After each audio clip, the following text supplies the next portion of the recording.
Hello, everyone. Welcome to the Mastafran art stream. Fantastic favorite person, Mastafran, and welcome. It's a nice, happy new. It's 11 days after, but I guess I'm surviving. It's been pretty decent. I just spending most of my time working the PC, hopefully. The stream setup. This is a whole different stream setup. And just fiddling around with stuff and its foibles. According to my settings, things should be better. The music's very low, and my voice should be much, much higher than my music. And if not, I'll it is what it is. I'll figure it out. It's a new year, and it's 11 days. It's currently. To end the stream last week, I basically got new parts for my computer. Now it's working fine. Before I was running on one stick of because then I got a new motherboard, graphics processor, and everything's running actually pretty decently. I mean, I'm not able to tell significant differences, but it's been much better. I'm feeling some differences, especially when I try out games. I'm interested in playing some games soon. That's kind of just been what I'm doing. And I'd say one notable thing that's been doing well at the moment is diving into show-off-y fast. So, this is the development stuff that Adam sent me a while ago for Blackmask. And for those who are completely new to what I do, my name is Ryan Mastafran, and I'm a pixel artist or game dev. A video game about a raccoon treasure hunter called Blackmask. It's been the game that I've been working on, say, the past. Now I think it's going on 5 years because it's 2025, right? So far, I mean, it's pretty right. This is originally meant to be in Game Boy monochrome color. In fact, I could show you the actual screen Blackmask, that full mock-up. What the game is supposed to look like is this monochrome Game Boy style. And this is some earlier builds of how it's supposed to look. It's slightly choppy, but fine with this. It's looking okay. Thing for this is footage of Adam fiddling around with the controls and how the stealth goes. Or is it my footage? I don't remember. Probably Adam's. Yeah, Adam's footage. Yeah, I think this is the footage that Adam was shooting. But this is the actual initial look, and it's supposed to, again, mostly just figuring out the monochrome stuff. It originally started as a Game Boy style thing. So just get fast pixel art done. And also encourage the mindset of just be portable, small. I was expecting this to be done faster than 4 years, I suppose. I feel like that's also on me. I feel that I'm not not much of a game dev in general. So I've never done game development outside of games. So this is mostly me and my friend working on something much, much larger than myself. That's kind of just a big notable project that we're doing. And I feel like I do want to lock in harder on getting the demo done. I feel like, especially compared to last year, I've kind of distracted myself away from the hard part of working. Where I think in the initial beginning, I was diving into Unity. I've been learning how to navigate art assets and turn back to the screen. A lot of this stuff is me kind of like learning how to tackle the assets and things like that.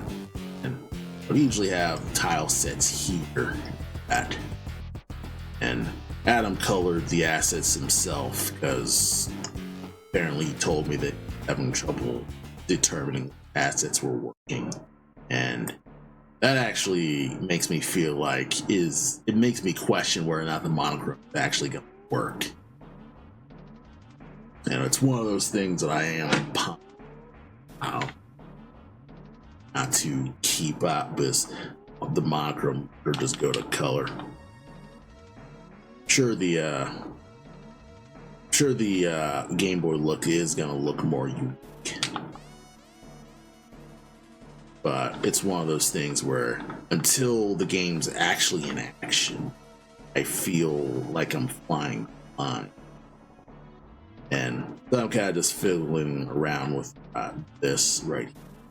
Just messing around with enemy characters. This is Captain Rose. She's working. Adam colored it. It is what it is with that. But yeah, this is a basic run around level, and I feel like I do need to reach this level, so it's more of a, I guess, design stage personally. But that's I think I need to lock in hard about what this game is more about. I know it's a stealth game, 100%. This is a stealth action game, stealth platformer game. I want to encourage the portability, small aspects of it, like overthink. And of course, I've never thought about game design in video games. So, I mean, I'm doing slightly positive things. I'm reading more often. That's kind of just what I'm doing in my spare time. Writing like actual proper item lists of stuff I want to do. Of course, if you follow me online, you're seeing all the character designs I make. It's just a lot of world building, a lot of personal stuff that's mostly from the initial things I wanted to do for a webcomic. So that's kind of what you see when I post online, besides my pixel commissions.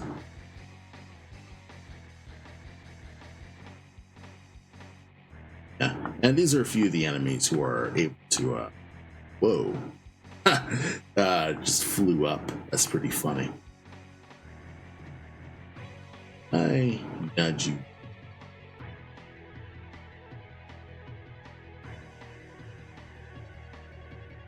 Go down. And yeah, I mean, it's playable, and we could just rock this if, because I'm sure people fine with the the jankiness of it build, but I personally don't want to just have the first foot be that it's not in color. That's personally, the first foot of this game is, oh, this game's supposed to be in color. Actually, this game's supposed to be, but that's half the reason why I don't talk about Blackmask as much on social media.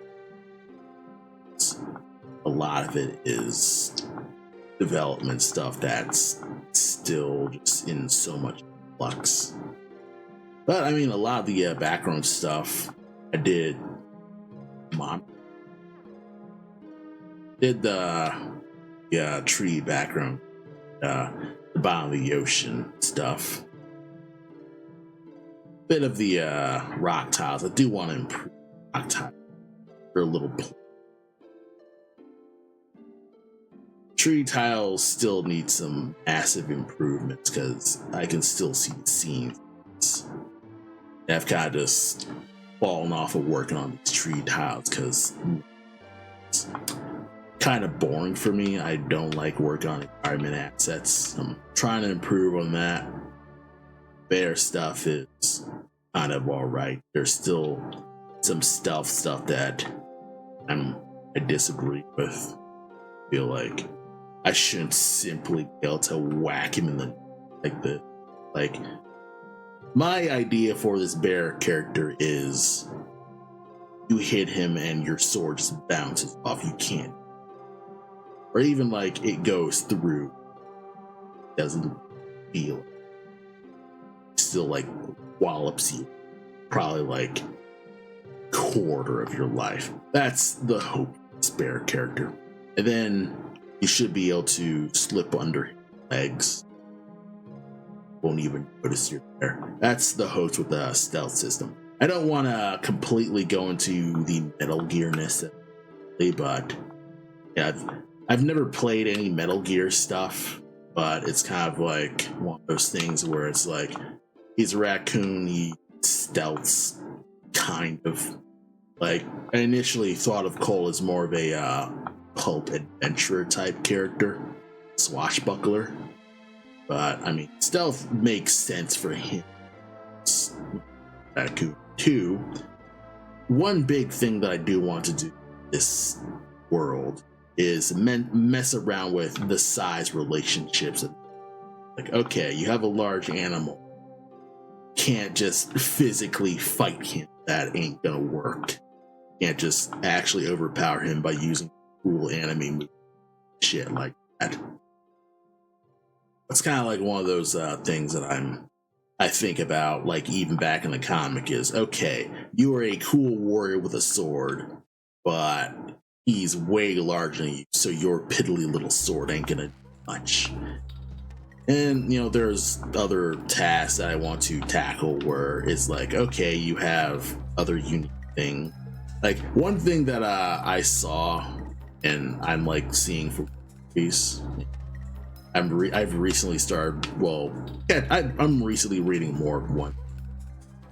And there's a lot of stuff in One Piece I'm like, crap, he already thought about it, so I'm kind of mad at myself. Why should I bother creating when this was already done?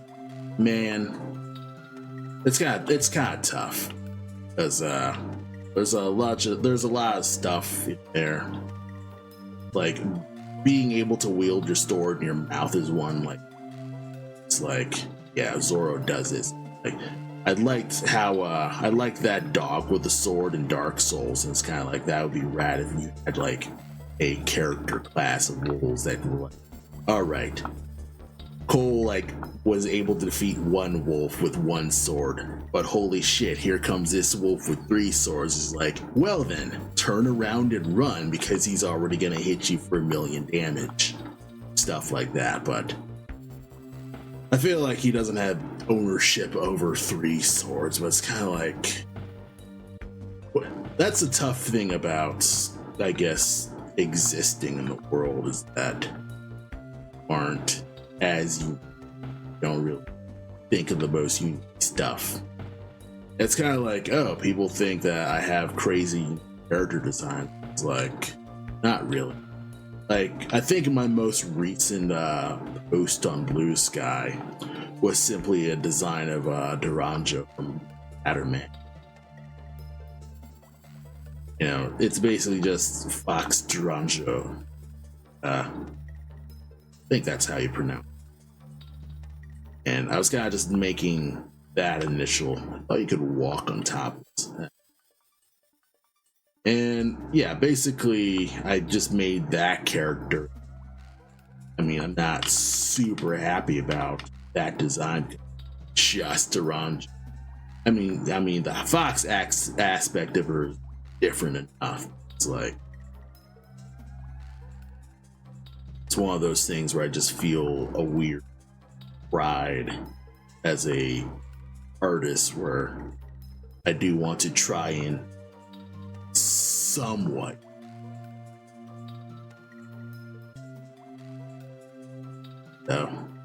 it is what it is with a lot of these things. I can always just sign as I go. It's not like it's impossible to do a whole different thing. But yeah, this past year has kind of just been, I don't know. I should probably just talk about just my. So for the past, I'd just say several 11 days of having I can't go forward. Oh shit, that fish flies. So yeah, I had my New Year's plans is kind of just go on a harder lock-in for Blackmask. Lock in with Blackmask. Speak with Adam more often about just our real plan. He has mentioned that he's currently working on let's see, he was working on enemy pathfinding last time he messaged me.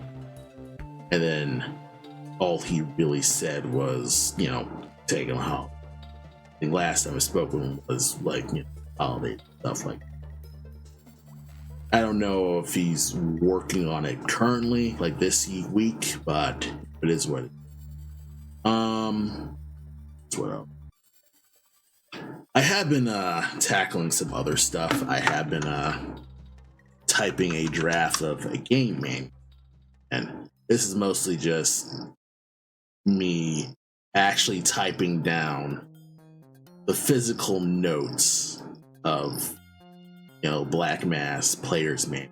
A lot of this is rewriting stuff that I either took straight out of my design doc, straight out of my webcam idea thing, and God put this together to just be an initial Word document that I could just copy and paste to Clip Studio.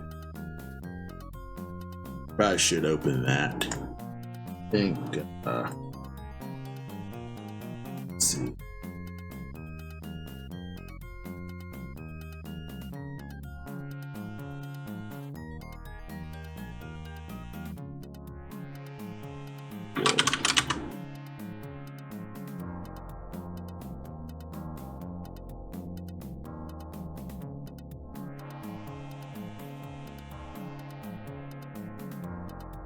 Yeah, we'll open this one. It actually has the most content, I'd say. But currently, I have both Clip and Unity open, which is going to be absolute madness. Should probably just stop playing, so I'll have some actual RAM. But I did recently buy 32 times 2. I have 64 gigs of RAM on my machine, so basically I can't run out. Plus I have an upgraded processor, plus I have a beefy graphics card. I have no reason to be scared of this chugging. And I mean, it hasn't been chugging. I haven't been I haven't seen many slowdowns. That's not the initial graphics cards hiccups, needing to reinstall drivers for NVIDIA. Everything's been running smooth. The only thing that I've kind of just been screwy on is that my drives haven't been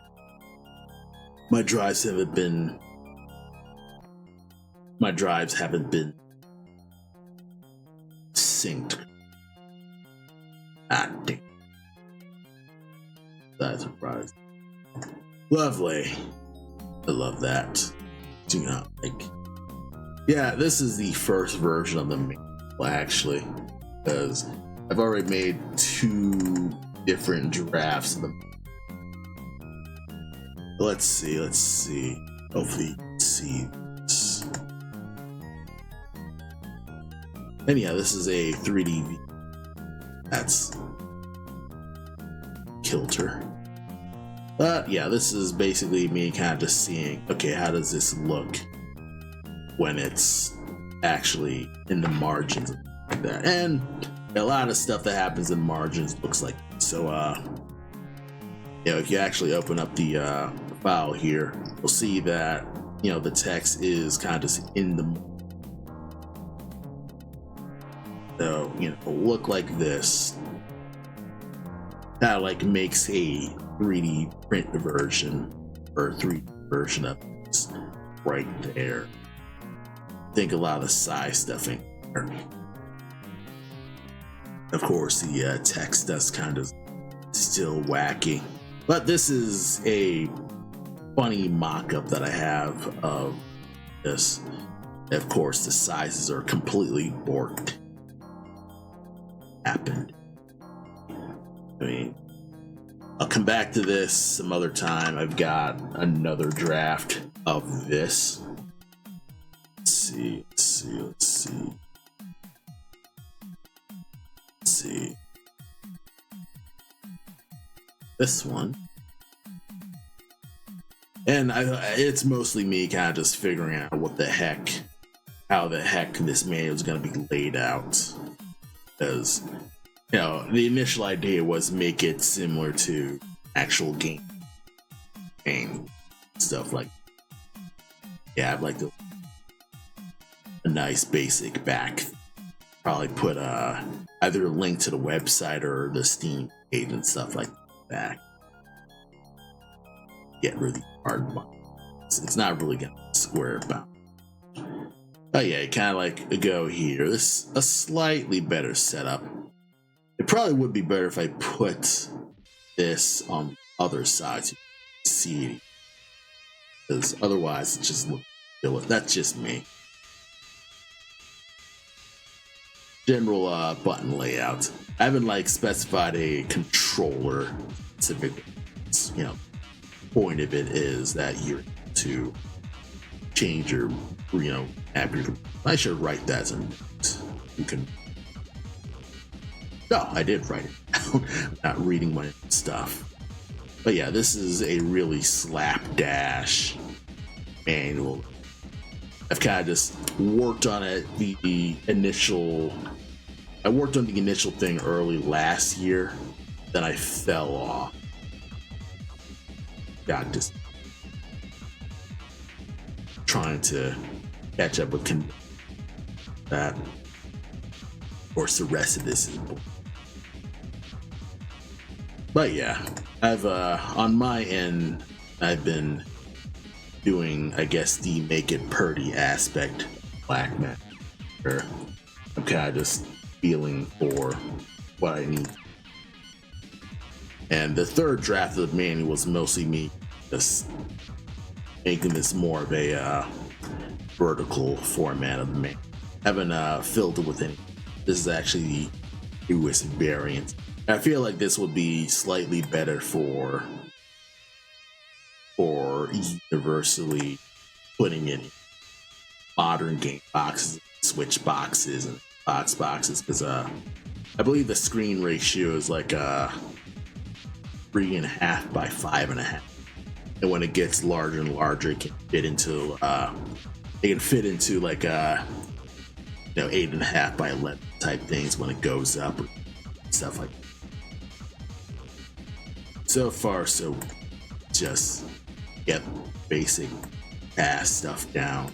So just got all headers stuff. Smaller page count. Don't have a back yet. That's one of those things. But yeah, you know, I've kind of just fallen off of working on Blackmask stuff, you know, working on the story. You know, that's kind of just the stuff that I am capable of. I'm not a programmer, so I don't know exactly how I can explain Adam's point of view at the moment. And he doesn't normally stream, so that's that's a tough thing, really. Plus, he has a vampire schedule, so he's not even awake when I'm awake. So it is what it is with that. Some other things that I've kind of just been up to. I've been working on this commission. I've just been knocking this down, trying to get this polished. And this is the last commission that I got since September. Out of this is 4 out of 5. Now this is 5 out of 6 commissions, so I'm 5 commissions done, so that's pretty good. A basic idle anime.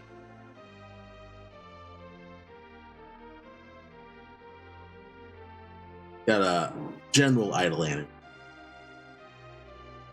So that's pretty nice. And I'd say I can't see any flaws really, except that.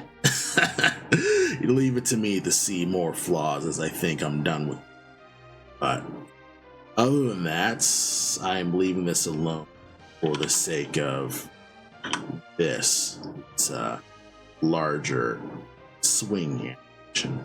And that's basically what I'll be working on today, or at least for the first hour, is just tackling what this is gonna be. Because I do want to make sure that this is of the same quality that I did the other commissions. I should probably show off the other commissions just so everyone can see. Just get those out well.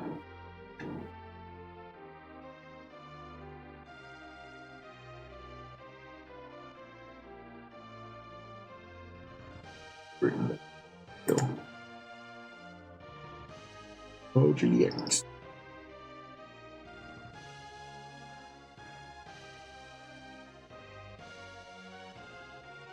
Alright, so go through all the.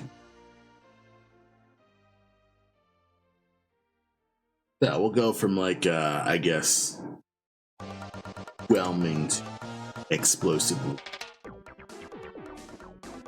Oop. This one is an icon. I have to go like a basic hair blow commit, hair blow and blink mission. Like this is pretty great straight out of an adventure game, so I'm pretty happy with this one. And I think after I finish that full body commission, I'm probably just gonna take icon commissions for, I guess, after everything at the moment, because I'm certainly burning out on the full bodies. I do want to change my prices of most of my stuff. Yeah, it's pretty obvious that I've kind of undercharged with a lot of these things. So next time I open commissions, my prices are absolutely up. Like if you follow my regular commission rates, it's not gonna reflect what I plan to charge for the rest of it. Just a fair warning. Doing this icon is, then it's been a while since I've worked on. I'd say I did pretty good. A lot of people see me as a furry artist overall, but it's like I don't have anything doing. In fact, I probably should a few more human people that I'm remotely hireable, but it's kind of one of those things where it's like, do I actually care about being sure? I'm slowly kind of just realizing that it's pointless to want to join a club that there really aren't many benefits to, I guess, doing actual mainstream, I suppose. But yeah, this is another commission I did. This is a real nice, straightforward, leaping anime. So I'm pretty happy with this. Plus, Sprite has this nice mirror,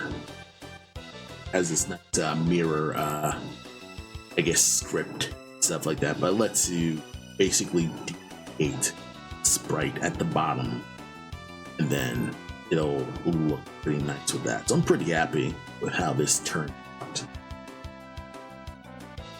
I think that took me, I actually never done it myself, but I started in September, but I didn't finish this specific one till early December. I'm sad that I'm not fast with a lot of these things, so that's kind of just how I. This one's pretty nice, nice half body commit. And one thing that I personally wanted to do was to kind of be better than the initial Puma animation. So if you were following me in general, you probably know me from that Puma animation. And I mean, on one hand, this is technically more animated. Like she has a general like hair flick animation. She has way more animation. And like she has a legit breathing. It's like, yeah, holy shit, this is incredible. But, and I guess it didn't hit as much as the initial Puma. But I guess that's, you know, it is what it is with that. You know, I guess a testament to me kind of maybe no-braining that Puma, because I initially started that Puma because I was learning Pick Square, and then I lost my iPad.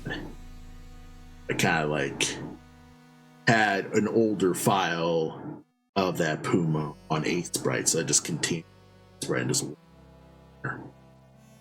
And you know, it is what it is. Like, it's still one of my more popular pieces in general. I thought this one would be as much of a hit, but you know, it is what it is.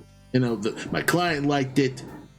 So that's all I should actually give a shit about, you know? That's kind of like how it goes. If it's not a big hit, whatever. If it's a hit with your client, you win. You get everything. Forget all the haters. And I kind of had a decent amount of haters on Reddit because it's sexy dog titty, I suppose. They're covered.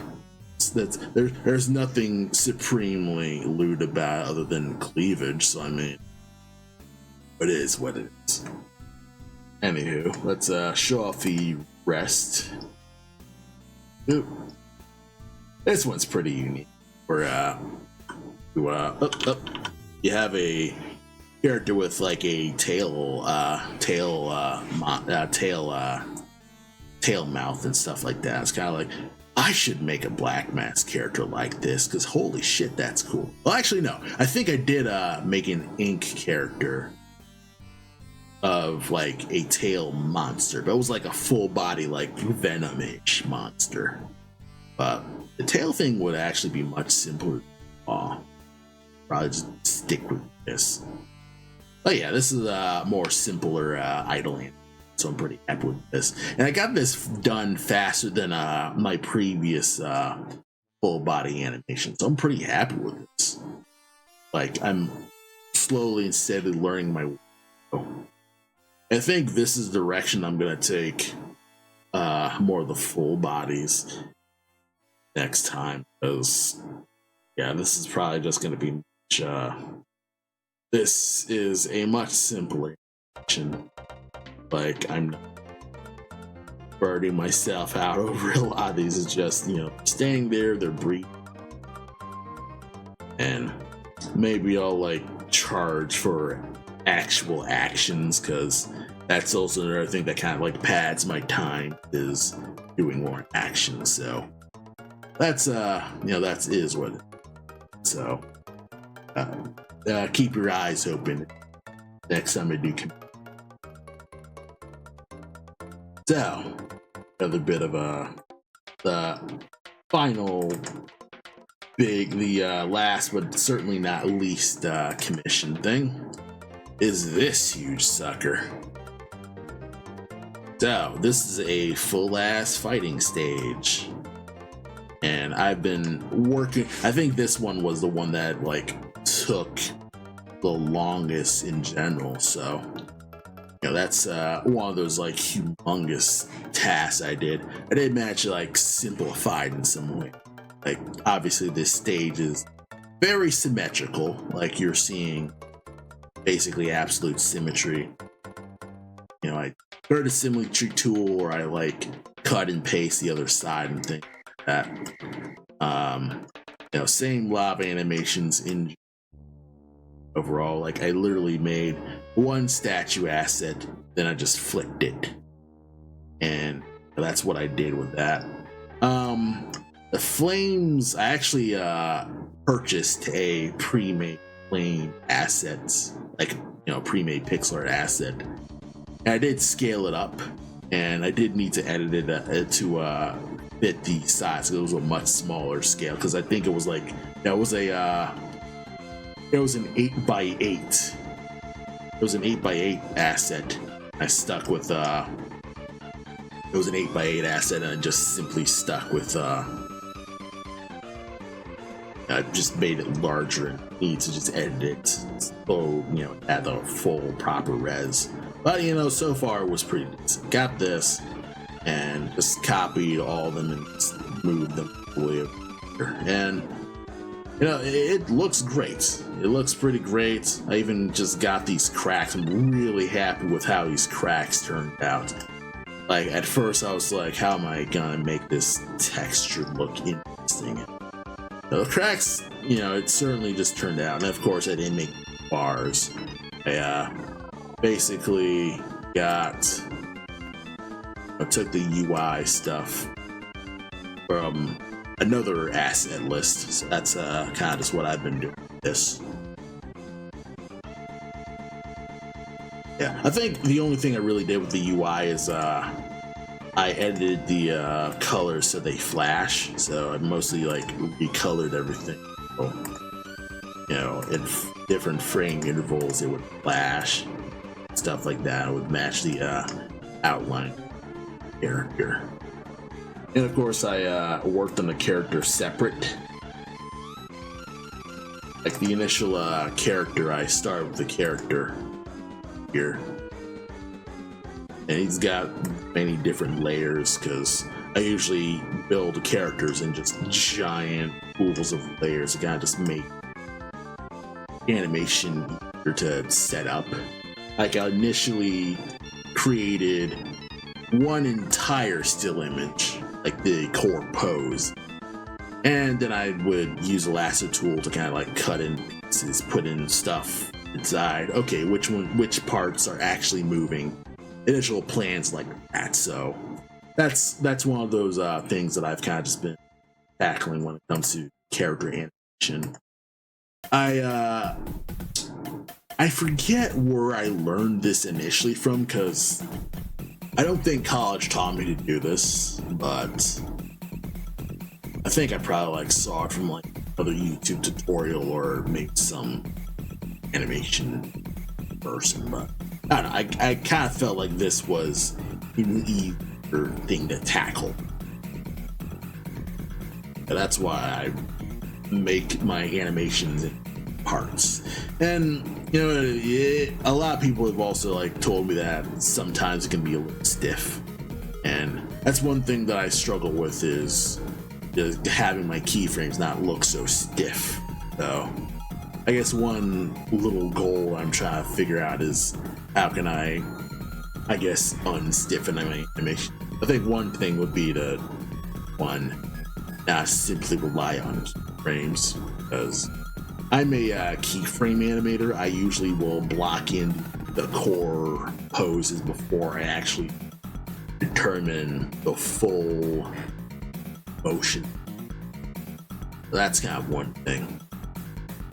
I think another thing that I've actually feel like I've been screwing myself all with that I don't dive into references as much as I need to, especially for animation. Like I don't utilize animation moves too, and that's one thing that probably has been kneecapping my I don't do it. Should. And I have been trying to push myself to make more pixelated, but I've completely fallen off that because, you know, there have been a whole bunch of like foibles. Like one, getting back to my day job and realizing, oh, I have much less time than I actually had, and have clashing with that reality of my life, and I'm kind of like, oh, I guess I gotta really contend with that. Been tackling things like this, where kind of just little animation tests where one thing a day, work on like a basic walk cycle a day, and kind of like falling off of that because one, the top-down stuff does need adjustments. It is what, especially this one.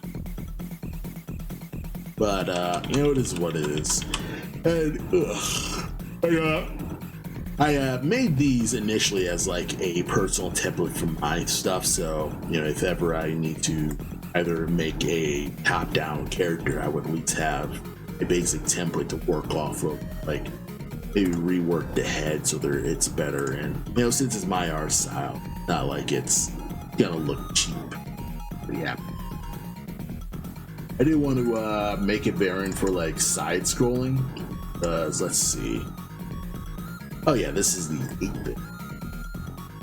Yeah, this is the 1-bit rocking actual like 8x8 tiles for the first time. Yeah. Because yeah, it's just a 2. I believe this grid's just 8x8. It's kind of like backward. And yeah, I mean, been tackling little things, but not like, doing a whole bunch. This specific. I mean, it's okay. It looks all right. Boy,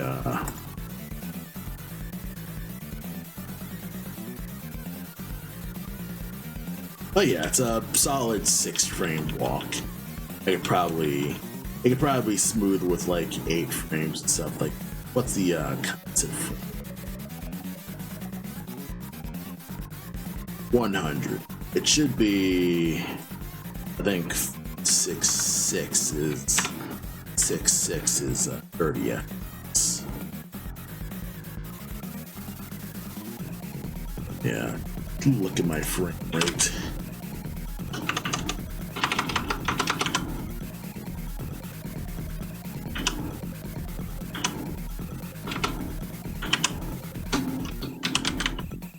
Yeah, because I'm still not good with frame rates stuff. Damn it, where's my? It's here. Yes, the millisecond. So this is a basic frame rate thing that I use sometimes. I was introduced to this like very recently, where it just flat out tells me what the hell these frame rates should be in Sprite. And the one thing that drives me absolutely cuckoo about Sprite sometimes is that you don't have FPSs as you have milliseconds instead of FPS, and it's kind of like I'm an animator. I can't do this.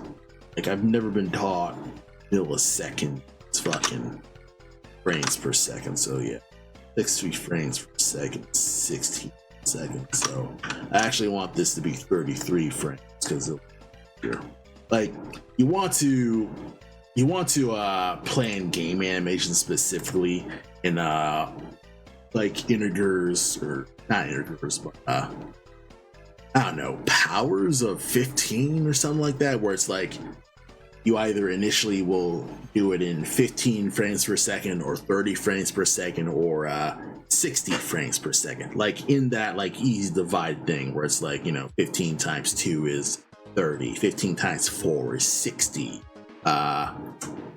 15 times 8 is 120. I don't have a calculator up. But you want to like keep it in those, because if you do something like film frames per second, that's not really going to work for game animation, because you know it's the typical, hey, you need like 60 FPS for things to run smoothly. I don't remember exactly why specifically 30. Like, I'd have to look that up more, but that's kind of just the game thing. And one thing that's really nice about animation is supposed to, the actual like gameplay coding and stuff like that, is the frame rate will interpolate itself, like just right there in the middle. Like as it plays, you can like basically just retime everything. Then once it's actually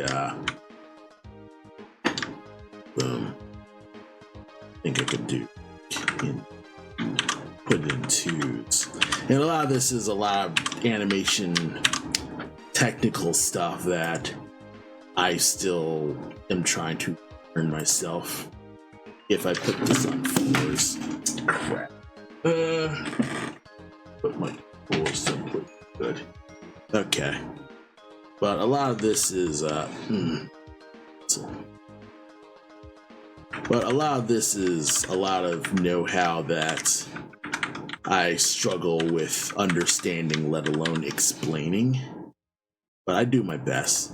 Hopefully, this will be, and it's much smoother. It's a slower animation, and again, it's in 24 drawings, 24 frames, but it's rolling at a smooth as 60 FPS, and no, it's moving at 30 FPS. If I did that 16, yeah, so this would be 16.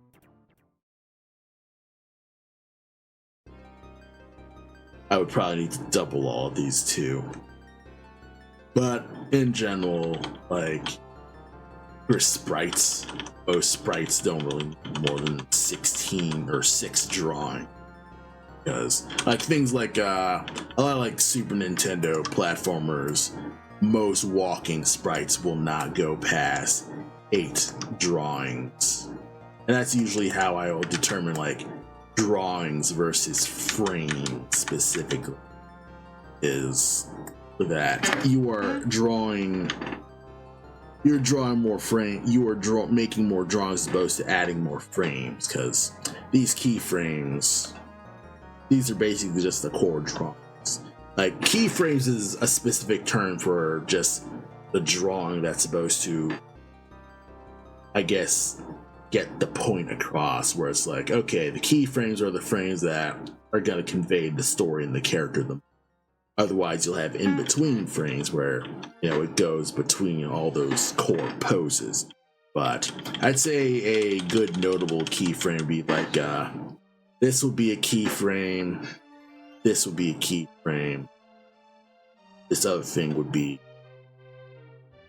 right, like this would also be third keyframe. So it's like up, down, and then this would be the initial image, because it's supposed to transition to this frame. This would probably need another in between here. I could probably add like another 8. So this would be a cleaner 8 walk if I want to really just smooth that. So it is what it is with that. Doing these animation tutorials is tough, because a lot of this is really common knowledge, especially if you just go on YouTube and just look up animation tutorial, how to animate character walking. That's the initial. You're not going to learn full ass anime sakuga, but it is a core tenet of anime, knowing how to cycle. Before you run, you gotta learn to walk. Stuff like that is how you're gonna do that. But yeah, I'd say this is going to be the big note. I could probably just close these. I'm probably not going to be working on this I'm not going to be working on this game specifically, but I do want to do more streams where I'm actually in. That's one goal, is lock in, do more streams, and you gotta just get things done. Like actually lock in, get into Ultra Instinct, crush things out. So that's the absolute super goal, I'd say, life, or at least this cyber year 2020. You know, there's more stuff that I want to talk about for it's my new plan, so I need to actually like use the bathroom fast. So I'll actually take a break from this now and come back, you know, in maybe 5-10 minutes. Anywho, I will be right back.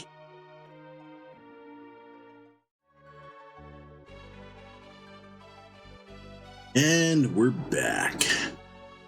Welcome back, folks, to the Mastafran art stream. Today, we're going to get some more progress on this art piece, this art commission. Before I show off some video games, actually, play a little bit of, play some more video games. So yeah, you know, that's just been what I've been doing. Been working with my graphics card to just get things, seeing if it actually works, and yeah, it's been pretty all right. I've only looked at a few. I've only looked at a few games of my stuff that is probably the most graphically intensive. Like I looked at Resident Evil 4. And that's been pretty right. It's actually not the most graphically intensive game because it's just a PlayStation 2 game, but there are other games that were a bit of a problem for me personally, like Bloodstained is a big notable one.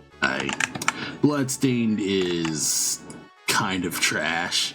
Like, well, it's not trash like a bad game, but it is. I feel like it's very unoptimized. So that's kind of my initial. That's my own personal issue with that. Because even on my gaming laptop, it was just running very, very awfully. I'm kind of like, you gotta be kidding me. So it is what it is with that. And I'll figure out how that works in general. So I could probably get pink because I don't need the pink. I just need the initial erasing.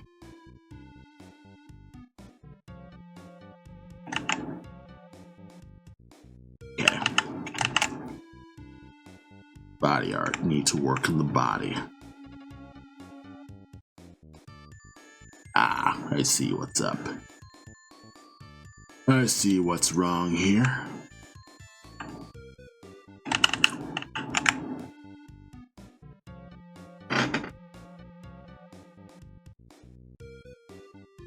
I'll just hide the arm because what I actually want to do is just make the body better in general.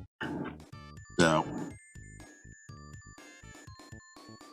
yeah, that's what I'm just going to be working on, just the body. I'm just polishing this initial spot here.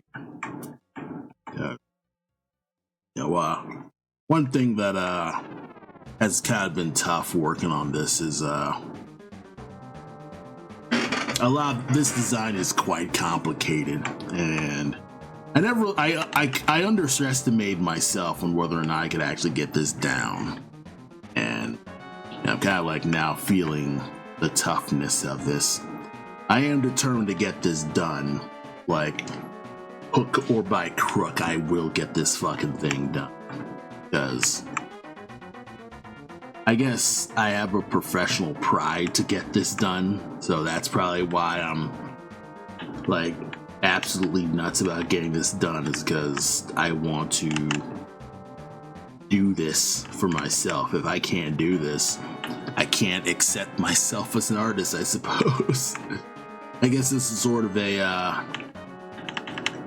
yeah, I could, it's very likely just ego speaking. You know, I am unreasonably prideful for what's basically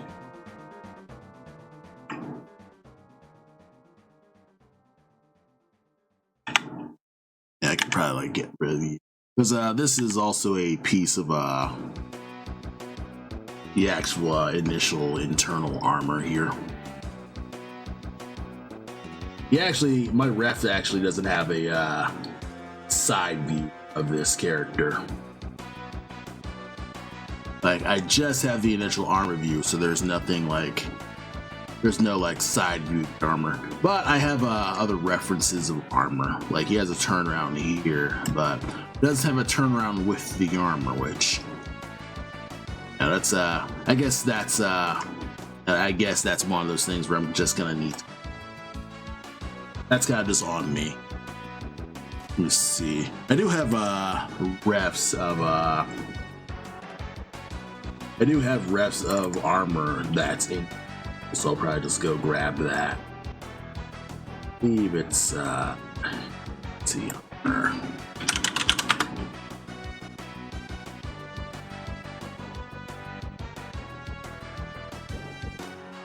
Let's see.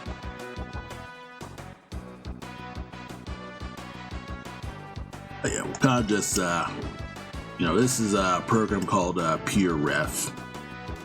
Okay, good. Nothing nude is here. Sometimes I'll have like nudes on this Pure Ref for my own like personal personal needs, and sometimes I'll be like, yeah, it's right there. And then if I'm doing this while I'm streaming, that becomes an issue. So, I probably wouldn't be worrying about this if I was like recording it, doing it myself. I guess this is mostly just me censoring my ass for Twitch. I probably don't even have to. I'm kind of making peace with myself when it comes to, I suppose, just new food content in general. Where it's kind of like I'm not against it, but it's like sometimes I'm like, maybe I should dabble into it, and I want to mostly just do it on my own, like someone else's. That's kind of just one of those things. Like, I would like to get back to figure drawing, like actually like go out, sit at a live model session, just sketch, because my initial regular figure drawing group closed down because, you know, the plague back in 2020, COVID and all that, and kind of never really bounced back from this.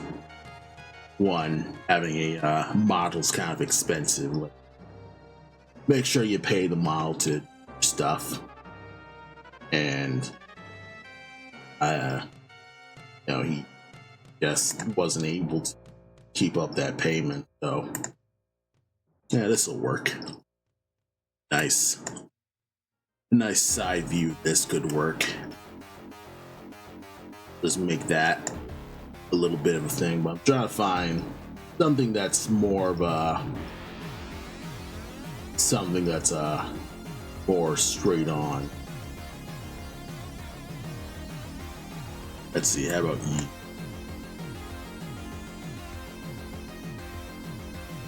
No, you're not gonna work.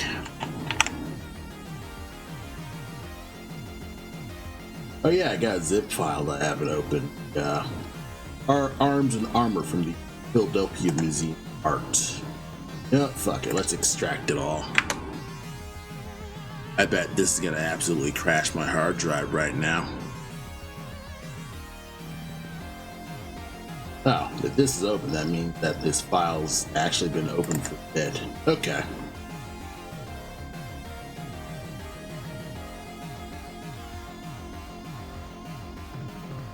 Okay, so this person has initial view. It's still not a full side view that I'd like, but I'm seeing like little grooves here.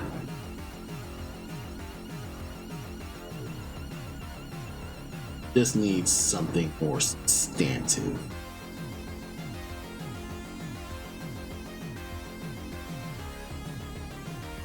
Forearms always good. Yeah, these are actually fantastic refs.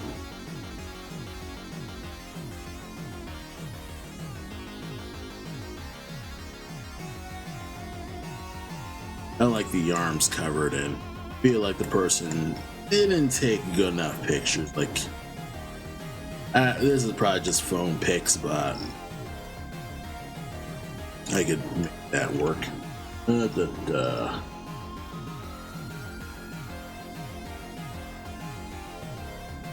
forget which Blue Sky thread I got this from, because Blue Sky doesn't have bookmarks, and I don't really the pin emoji because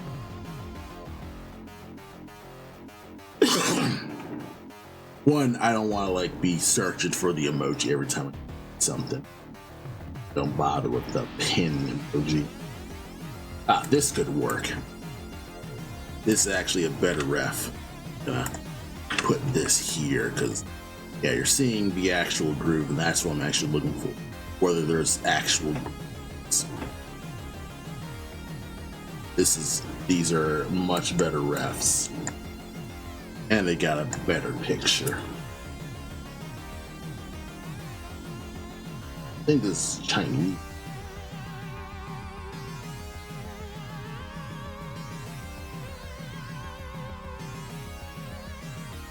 Go off.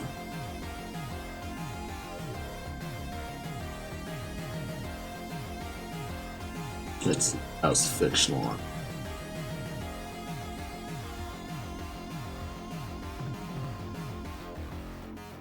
Okay. This.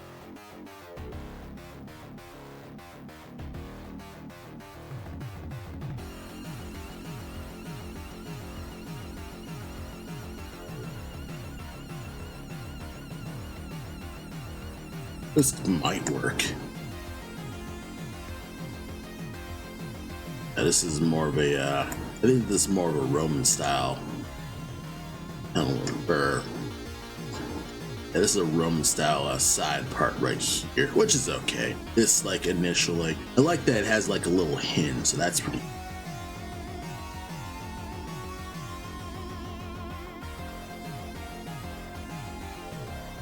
Yes, is more rest where I can find the sides.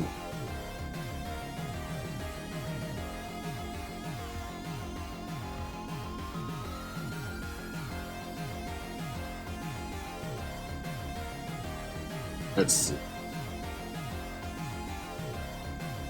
I bet there's a whole bunch of rests I'd have unorganized in my ref folder. Okay, I'll get it and then I drop it. Get it and I drop it.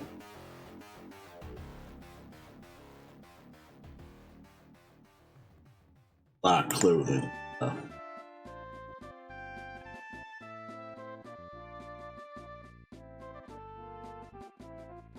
This is my general workflow. It's just I look through my rests to kind of just distract myself from working on stuff.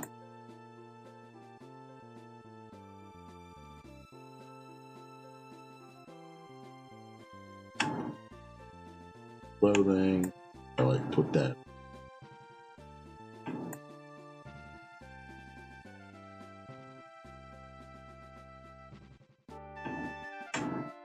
Oh, I can't. Oh. Can't control click this. Oh. That's an issue. I can't control click on my frickin' half keyboard. That's an issue. That's gonna be a problem. Oh, I'm sure that's nothing.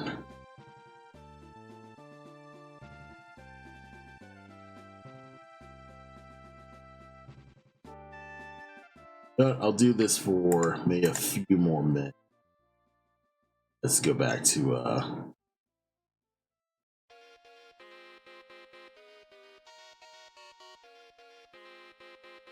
getting the initial clothing done.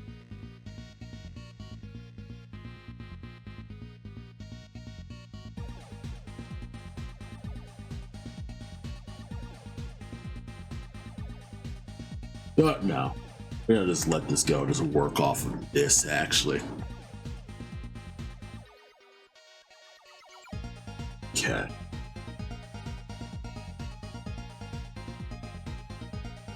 Sound knows initial thing, we're going to basically wing it. Oh.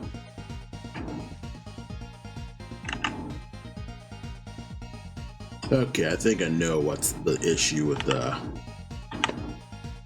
Wacom sometimes. It's the thing will turn off. Why would you?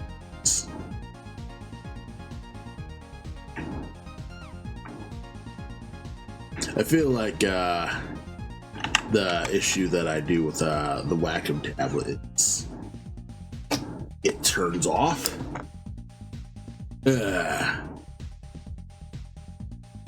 All right, come on. Yes, technology is just the fastest course of resistance. You know, we're gonna be old Steve Pressfield here. We're just seeing all this resistance, which is fucking technological resistance, where it's like, oh, you should have been prepping your entire series of equipment instead of you know, not making sure your tools are correct. Where it's like, the issue of my tools is always just they always suck. It's kind of just the nature of my badass tool that most of my tools suck. You got me.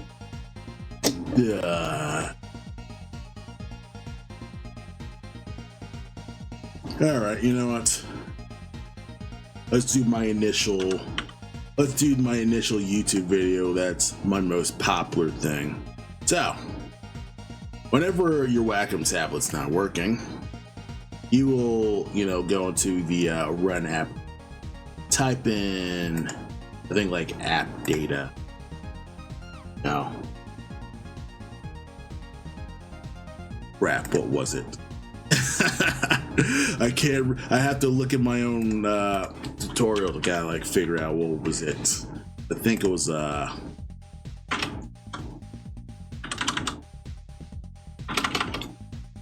what's it, config, I think.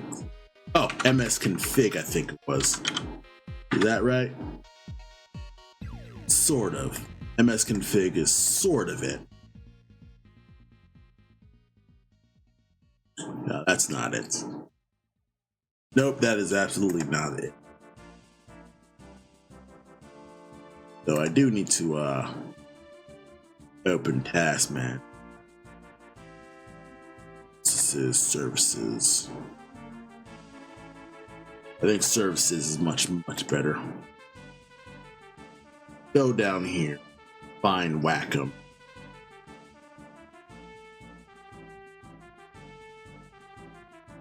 Cannot find Wacom Professional Service. There it is. We'll restart you. That should restart my freaking tablet. It should actually be working now, because I guess for some reason we're not using that tablet just straight on. It will just turn itself off. Why is this a feature of Wacom tablets? I don't know. And stuff like this is starting to kind of like miff me times with, like, you know, dealing with Wacom's bullshit. And this is not the era of giant tech corporations being scumbags towards their customers, because there's so many new alternatives to, you know, a lot of these tech things where it's like, okay, you got whole alternate, you know, alternatives to, you know, specifically Wacom tablets. You got like X Pen and things like that. You got X Pen, you got Huon tablets, whatever. I don't like many of them. They feel loose, and also most programs aren't aligned, or at least most programs don't have drivers that work with a lot of programs. So that can be an issue when it comes to making the switch. But I feel like that's also the same argument for switching to Linux sometimes. And that's also a thing that has been dogging me too, is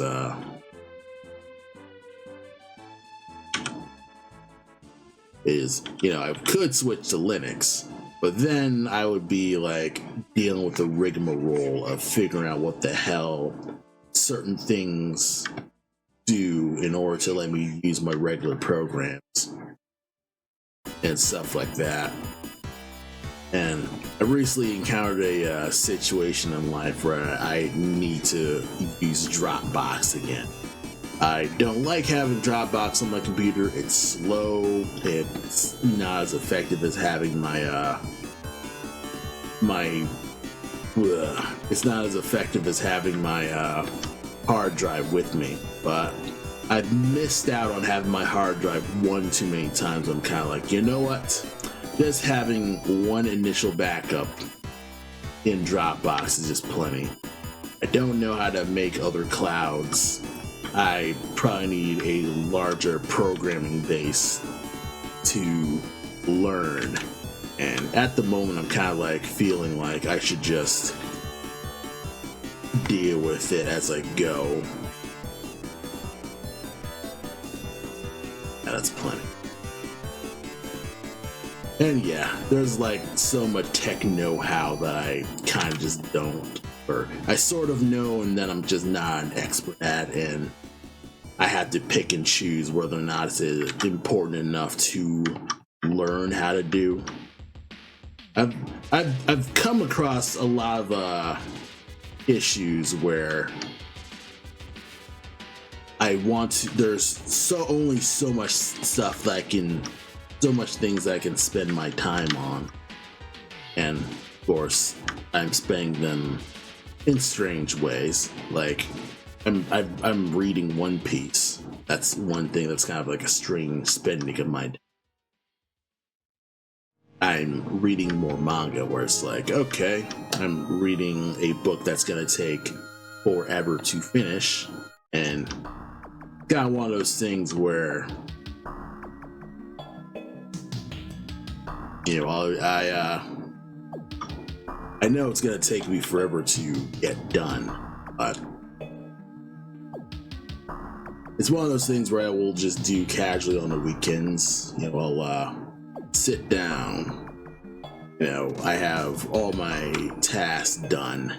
I don't have to do nothing today, and I can just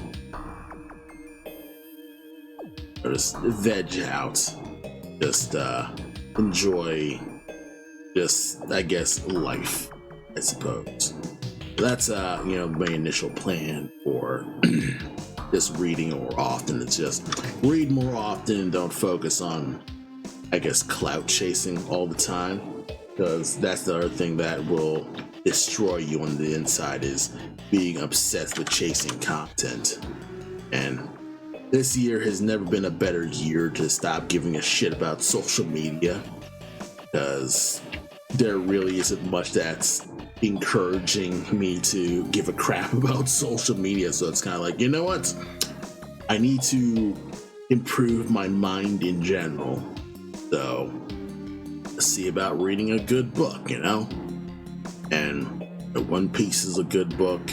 Wings of Fire is a good book.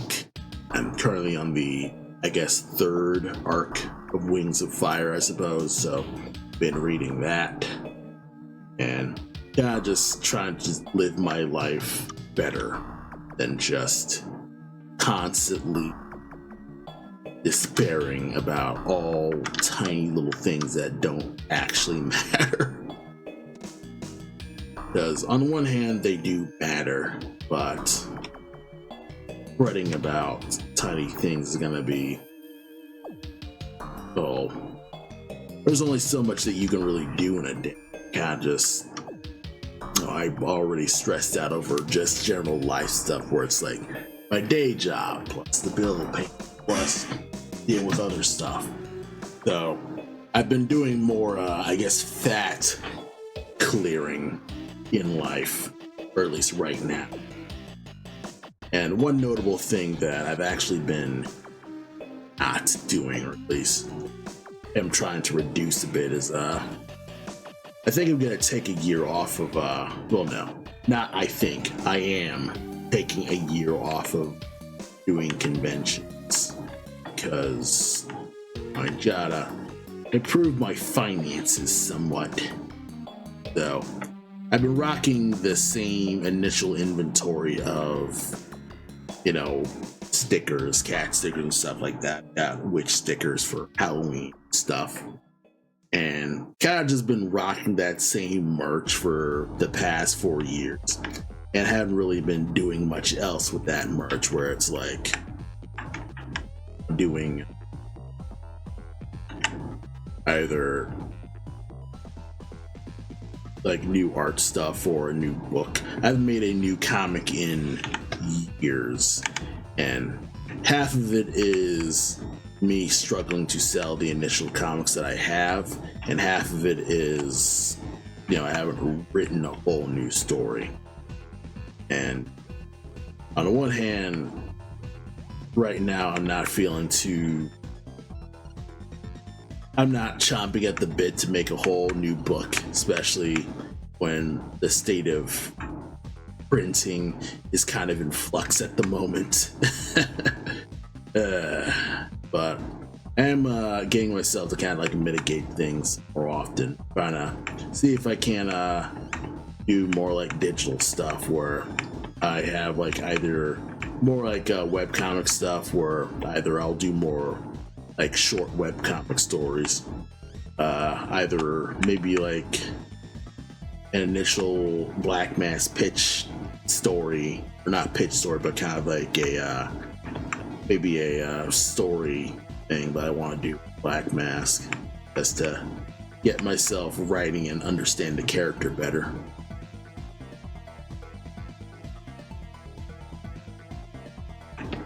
And probably like do some more like short stories, or you know, just for me. I don't have much in terms of stuff that I really want to write.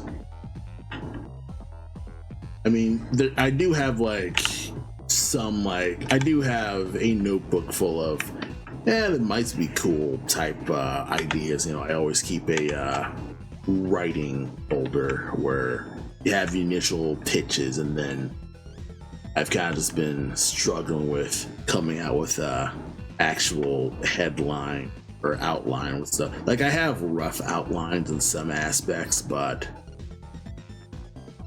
other than that, it ain't perfect.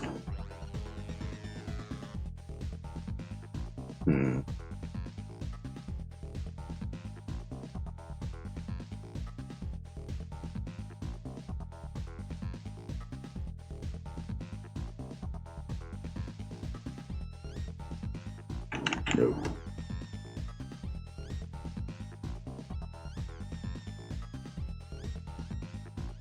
And move you.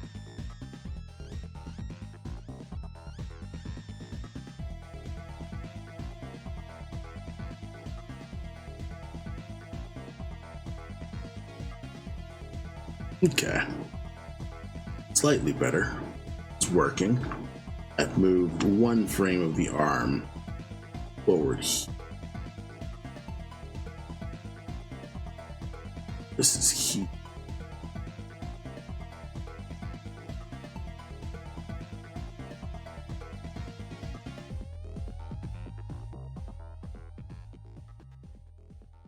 This here. Then even when it's over, it's not over the staff.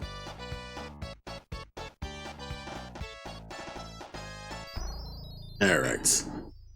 These layers are now getting better organized. Of course, there's still the staff in some aspects.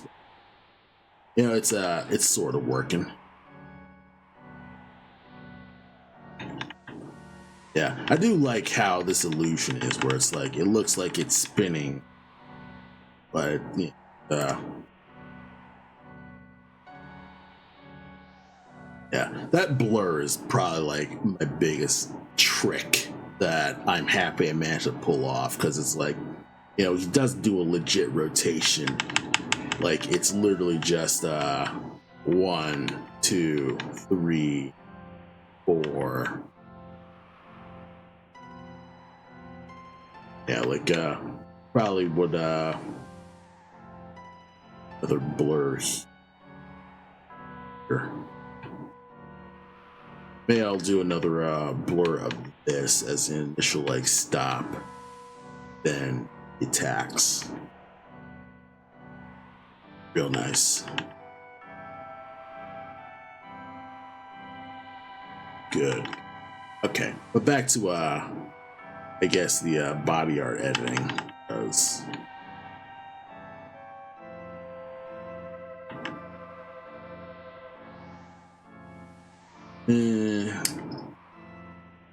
this could be much larger.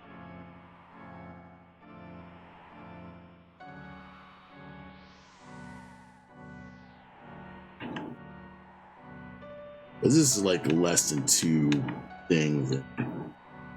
I could probably like just rock a single. Like, that's what I actually should be doing. Make this more of a single double line. So get rid of the, that'll be.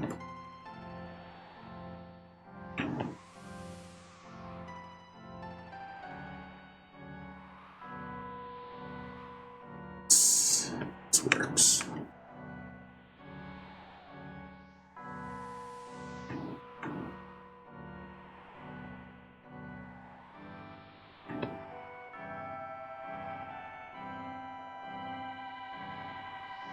Yeah, it should be a little bit better.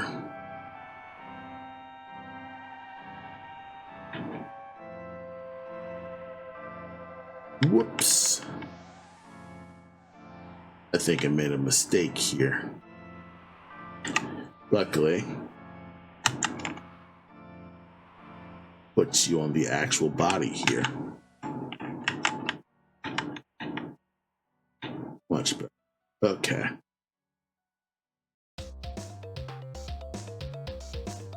But this actually turns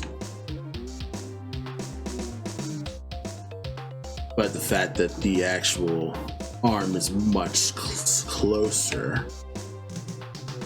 I think what I'll do here, knock this closer down here as like a 2. Yeah, that's more than enough. That down here, then just fix it out here. Yes. That should work.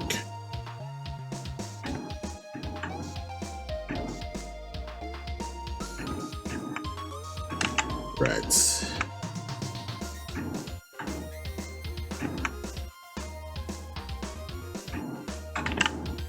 Fuck. I think I might need to move this shortcut key sometimes, because like I have my fill tool, but I also have my scrub left tool, and I'm hitting a weird point where it's like I keep going on my fill tool when I need to scrub. I feel like because I have G as play, then D and F as my scrub keys. Oh. I have like B as move, B as something else. I could probably just get rid of canvas here. Like, I think I should just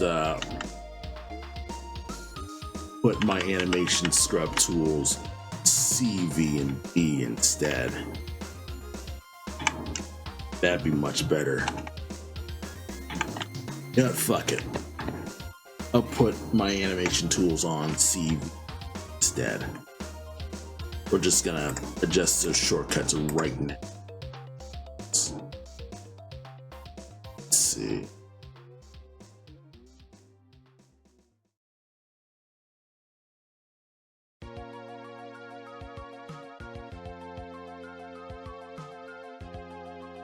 get rid of that, because I usually will just go into the menu to do canvas size. Like, I feel like that should be more of a deliberate thing.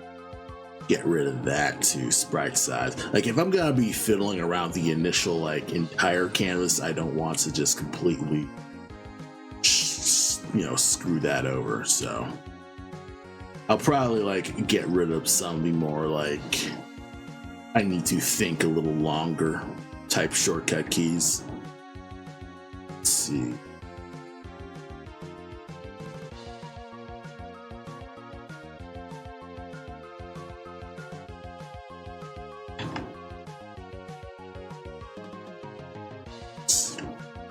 Preview animation.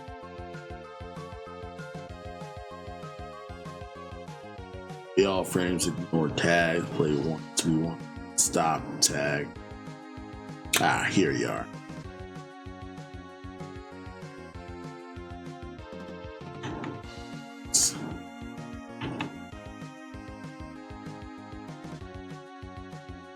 There we are. Get rid of that. I'm gonna go to the last frame. Last frame tag, go to frame.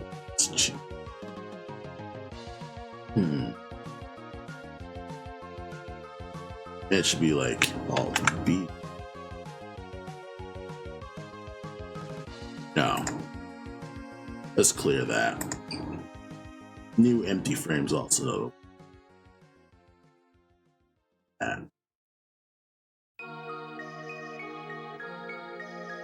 Extra Control H.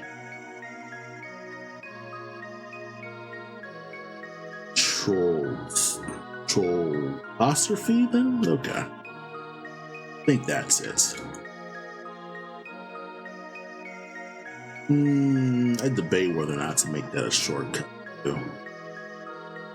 There's some things where it's like, yeah, I want to do this faster, but there are other times where it's like, it's so situational that I can't decide whether or not I actually want to do that. Let's see.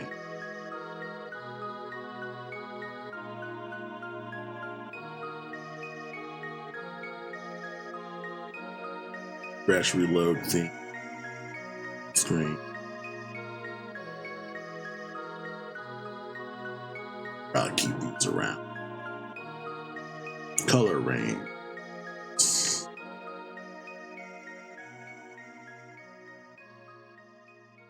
I do need to fiddle around with select a bit. Probably would not play any of these in slow-mo, so sell property. I already struggle with like accidentally double-clicking. This pops up. That's annoying to me. Oh, it's kind of just one of those things. Probably now these are Control Shift. I feel like I should just get rid of this because I want this to be more of a deliberate action, because otherwise I can accidentally mess this up. That's kind of like interesting. That's an interesting with shortcut keys, where you have a lot of shortcuts where you want it makes your workflow faster, but there can be times where you kind of like end up becoming too fast that you end up doing a misinput and kind of ruin things. And I feel like that's what I've been doing for the past, I guess, year, where accidentally pressing keyboard because my hand was misaligned. Because for those who don't know, I have my PC setup. I have a half keyboard where I have half keys that go up to, like, it cuts off at the TGB spot of the keyboard, so it's all keys to the left of TG. That's basically a half keyboard that plugs into the other side of my Cintiq, and I hold my whacking pen on my left hand and type with my right hand on the type with my left hand on the this half keyboard, and then I have my regular keyboard below my Cintiq. I need to type normally. And initially I was kind of like doing the actual normal keyboard, but I could never find space to fit this while I had this freaking Cintiq, while I had this laptop stand that would get me to, you know, draw and sit up instead of hunching over, because the initial Wacom Cintiq stand sucks ass. And I'm basically using a laptop stand plus this, you know, the default Cintiq stand. I have what's basically a proper easel setup, so I'm not just hunching all the time, despite the fact that I will hunch anyway. So I do that, and then I have a half keyboard for putting most of my use shortcut key. That's one big key when it comes to doing shortcuts. A lot of people say that it's good to memorize, or, you know, it's good to memorize shortcuts, but a lot of people don't specify that you can also change the shortcuts to stuff that actually works for you. So usually by default, the brush key will be like the B key or Control B, stuff like that. And for some people, it's kind of inconvenient. Since you use the brush all the time, you would be constantly just pressing that B key all the time. But then it's like, okay, you use the brush, you use the lasso tool. Well, lasso tool's L key, but it's like B and L are just so far away that it's like it kind of like takes you another second to think about it. And it's kind of like, okay, why not just have it so you have B, you have your brush on E, and then you have your lasso tool on Q. Then that way, you just have easier access to your lasso. And for other things, you have your magic wand tool on W, you know, keep that default. And then you will just have the magic wand right next to your lasso tool, so you never really need to deviate away from it. And then you can just switch to your brush tool, color it in, and then just select Shift Control D select. Yeah, Control D select. I put on Control D. I think Photoshop has Shift Control D. But it's like you could have Control A. Shift A. Oh, okay, Control A. Yeah, this is selecting everything, then Control D. I kept that default. And of course, undo was always like because of course you put Control Z. Keep Control Z as normal. Though, truth be told, I probably should also just get rid of Control Z and get myself to actually commit to these stupid wrongs instead of, you know, just not.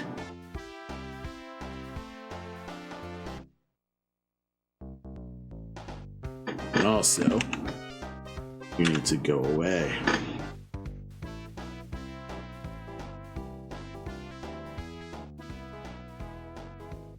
Hello.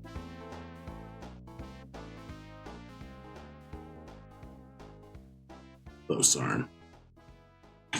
So yeah. Yeah, still need to get used to this.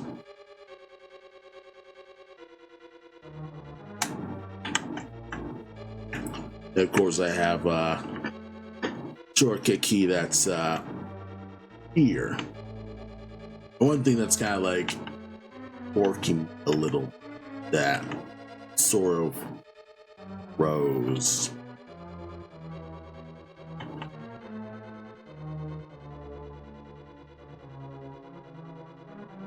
I know what's screwing me right now. His right arm. Okay, I think I know what's up. I think I know what I'm doing wrong here.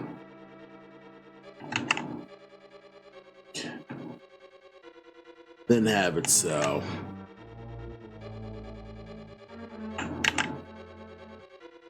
The next frame, this.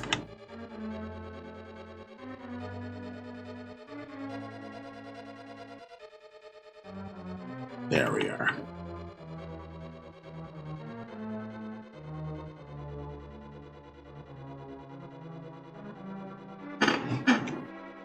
probably could just be like, oh, no, that's not it.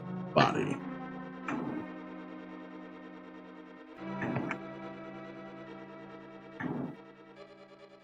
And then, you know what? Let's make this full green and then mark them.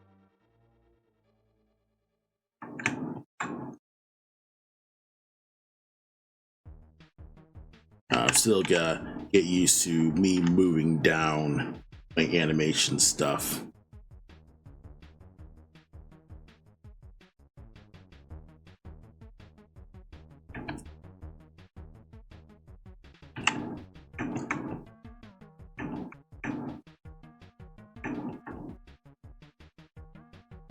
Okay. There we are. Much better. Get that there.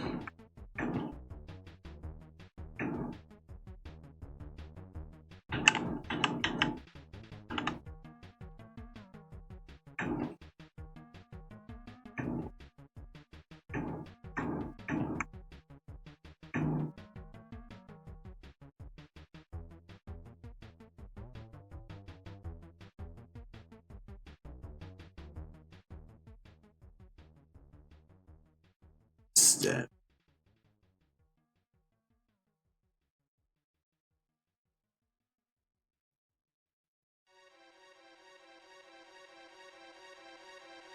That's plenty. Right. Right.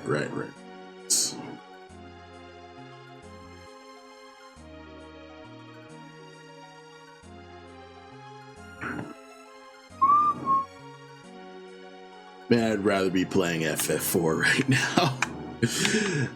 No shade to this, but yeah, I'm kind of like hitting a point where it's like I should just play video. Rather just play FF4 right. That'd be more fun. Just veg out, have some fun in FF4. Just not think about things for hours.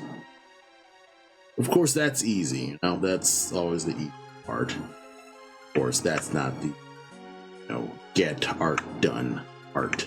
So, alas, I cannot, because there's still important work to do. Meanwhile, I'm reading fucking One Piece and finishing Skype, I suppose. But I think that's kind of like one of those things where I think I forcibly had to take a mental break, I suppose, because I was coming home from work. I'm basically finishing Skype. I'm like, okay, I'm one book away from finishing this entire arc, so I might as well just keep going. And so I kind of just overall just lose a work day because I am reading Skype. I'm reading the Skype arc of One Piece. So, gotta do that, It's one of those things where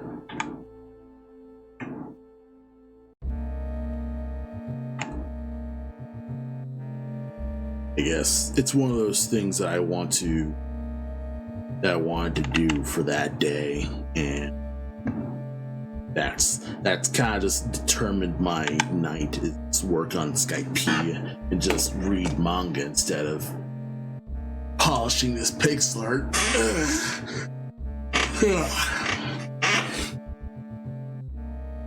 I say the closer it gets to the ends of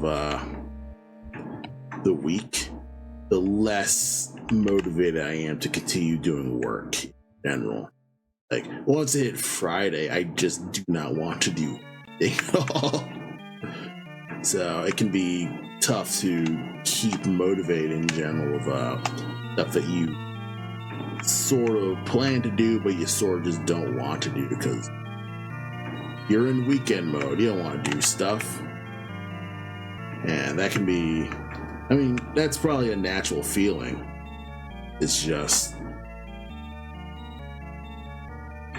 obviously it clashes with my own personal, I guess maybe everyone else's workaholism, where you are ambitiously trying to get yourself to just do a bazillion things at once at the expense of probably you, your family, maybe your mental health, your physical health, because yeah, I do sit a lot. I'm getting so many signs from my family members just, needing to go to hospital visits and things like that. It's kind of like, yeah, I do need to do something healthier. Like, I was about to say lift more weights, but I don't even do that. I always say, oh, I gotta lift more weights. I gotta lift more weights. Like, that's gonna make a difference. Because I can say all that, but actually doing that is completely different. And this is also especially rich coming from just January, where it's like, oh, everybody says they want to lift weights, but nobody commits on January, because that's kind of just how that goes. You say you want to make a new year, new you, and then you just fall off because you never really have much of a reason to keep up with that goal. Hey, Shawnee, welcome. Welcome to the art stream. Thanks for stopping by. But yeah, I've just mostly kind of just talking about life and stuff. You fall off trying to get back on. I hear ya. Yeah, I sort of fell off, but it's mostly because I'm dealing with upgrading my PC. And things have been pretty decent with the upgrades, I'd say. I've recently, I got a NVIDIA 980, so that's a new thing. Isn't much, but I'm sure it'll get the job done better than just having no card. And then I got another, I guess I got 64 gigs of RAM. I initially just had 32, like my old, my initial computer. But then it's like a D3. I had DDR3 RAM, and it wasn't compatible with the new motherboard. So I was like, "Fuck, I gotta get some different RAM." So got some different RAM. Then that initial different RAM didn't fucking work because I don't know, something was wrong with one of the sticks. So I got some different sticks, and it's now working much better, because initially, like, the machine was working fine with one RAM stick, and yeah, it was working fine with one RAM stick, but I couldn't stream with one RAM stick because streaming takes up more RAM. Like, I believe OBS, you need 4 gigs of RAM to record in OBS. I'm like, if I'm running a program and running OBS and, like, I guess going through the motion with well, actually, Aseprite doesn't really require that much power, really, but it's like I'm doing streaming while I have all the other applications open. It's like, no, that ain't gonna work. So I was waiting on a person to buy some RAM from, but he hasn't replied to me. So I was like, you know what? I'm already out in the city. Might as well. Well, I'm not actually in the city itself. But I was like, I am in the neighborhood. I might as well stop at Micro Center for the first time ever. So I did that, and it's pretty nice. It's miles. It feels like classic, like, Circuit City going to Micro Center. I'm like, holy cow! There's actual electronics here. I can't believe it. So I'm pretty happy with my haul, and I managed to avoid being tempted to get to overspend because I was like, oh, they got some fans. I could get some quieter fans. I could probably get another hard drive because my current one's kind of filling up, even though I have 4 terabytes in the thing. But guess what? I'm recording a lot of video footage for editing and all that stuff. I'm like, ugh, can't be tempted. So that is one of those things where you or game developing, which means you need a meatier computer, which means you will blow basically your money, your own money. You're not like getting investor money and making sure all this stuff is actually going to work for you. And it's kind of just one of those things where you kind of just gotta moderate yourself, because you know there is such a thing as a gear acquisition syndrome, where you are more obsessed with collecting the parts that make, or you're busy collecting tools instead of using the tools. So gear acquisition syndrome, I've first heard that coined by a musician, and that actually sort of tracks, because they buy a lot of guitars and stuff like that. They will buy a lot of guitars, sound equipment, all that fantastic. Yeah, music, photography, art. I buy a shitload of sketchbooks, a shitload of paints, a lot of markers. Of course, I'm blowing a shitload of computer equipment. And you're like, okay, do you use any of those to sell paintings or take commissions or do professional work, VFX and things like that? I'm like, no, I'm sort of half hobbyist, half freelance.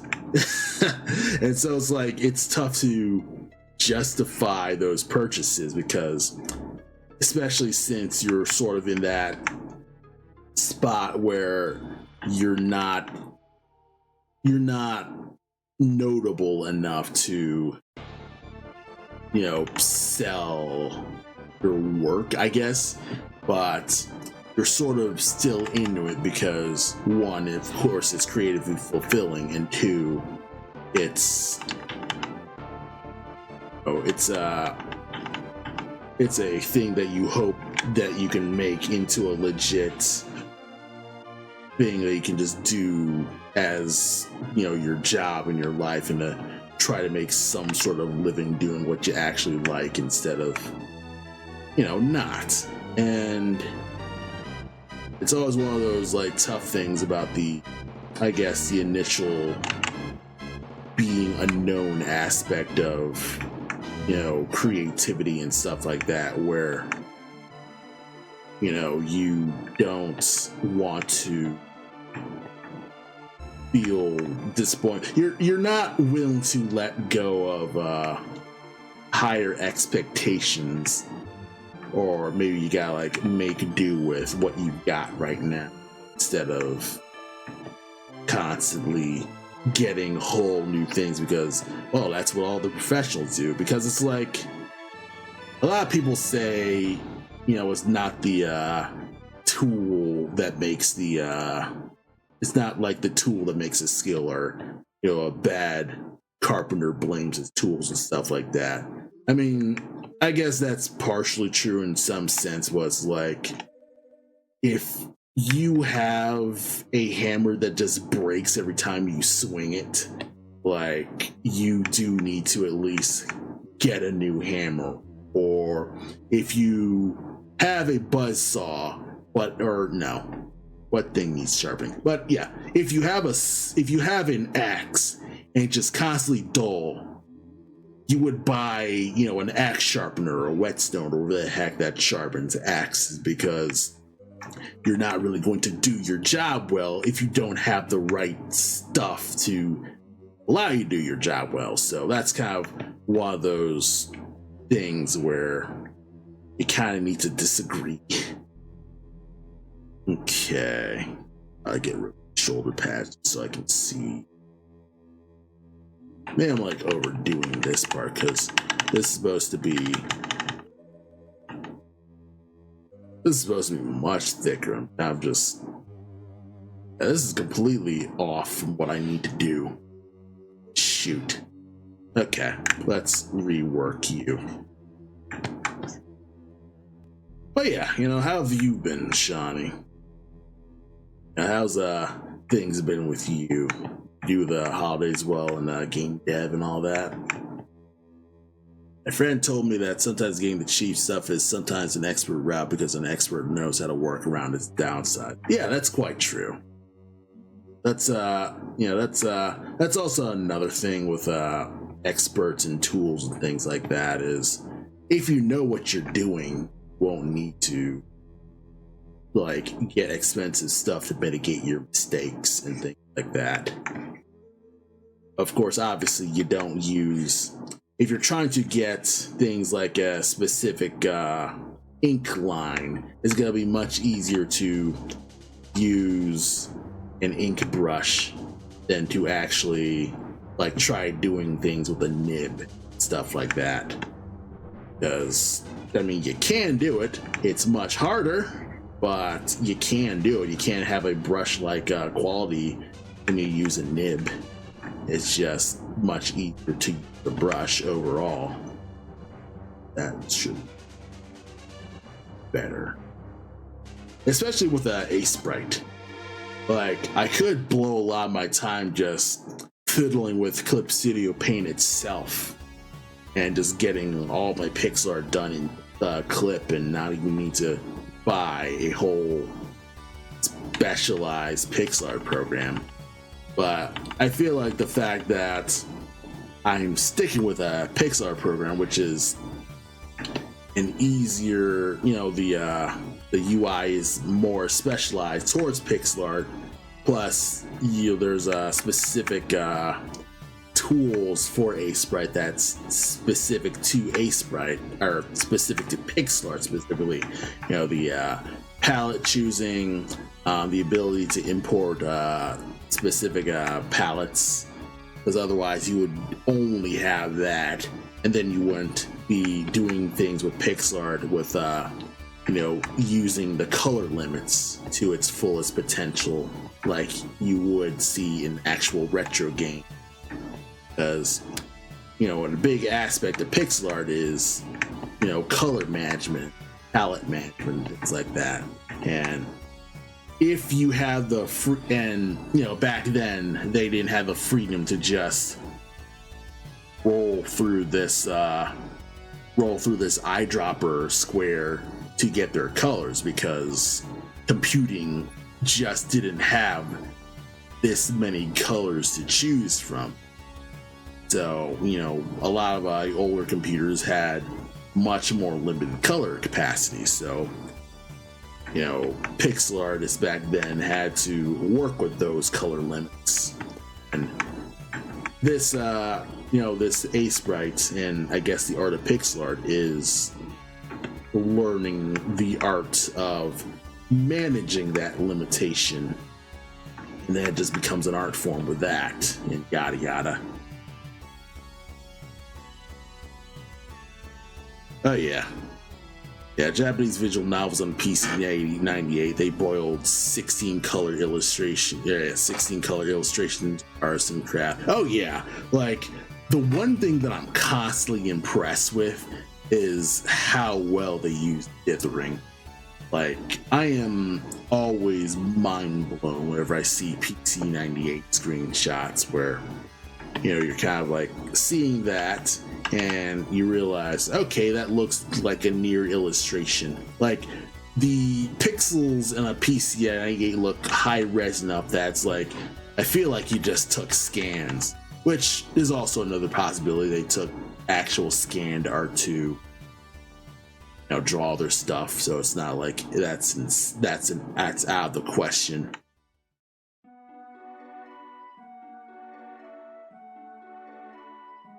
All right, I have the rough shape. Yeah, at least get this initial thing out good. But yeah, it's kind of just one of those things where, obviously, long story short, knowing how to do stuff is good. Not knowing how to do stuff isn't a death sentence, because you can learn how to do stuff. It's just, it's not like a determination of whether or not you are actually good. I don't know where I'm going with this. Now I'm thinking about it. Yeah, because the initial thought process was, yeah, gear acquisition syndrome is a thing. I can't really ignore that, but sometimes you kind of do need to spend the money to be able to, compete and stuff like that. You can't really run at an optimal level unless you at least have decent shoes to not break your ankles when you move your legs. So that's always kind of just one of those, there's millions of exceptions to lots of this stuff. So it's like, you have a great world overall. So that can be, that's a million different issues and a half. But hey, I'm making better progress overall with this pixel art right now. Hopefully, I'll be able to, because I think the initial thing that I was struggling with for most of the week was just determining how this is going to look in general. And I have a decent idea of how it's going to look. Like, it's going to be him twirling the staff and swiping at the bottom. Probably could have done a simpler animation because, my client mostly just asked for a basic. So it's sort of so my client, he's very inspired by Touhou, so he was asking for stuff that was similar to that, and I kind of just went above and beyond like an insane person because I only have a cursory knowledge of Touhou, and I was like, okay, I will, because I had this initial floating in it. It's good, it's good. It goes in the 128 by 128, so it's much bigger. And then I have a full attack animation. He never specified it was a full staff swing, but it was just a simple gesture to just indicate he's attacking and stuff like that. So I was like, okay, make an attack. That's what I did. And I probably could have did something simpler like raising the staff and something like that, but of course I had to be very extra. And also the other animation commissions I did was very, high quality. So I didn't want to just half quality everything. Yeah, this is like a shoot 'em up boss, but of course he is much, much larger because, I was doing the commission like that. But yes, that's the initial idea for this character. Or at least that's how he's explaining it to me, is, he's very much like a Touhou idol shoot 'em up boss. Like, he's at the top and then you would be shooting bottom, stuff like that. Looked at really basic videos of Touhou, and that's roughly how they look. Roughly, it's there's also they have all initial movement, but this is roughly how their idle animations go. So there's also some other things to it, but right now I'm working with this.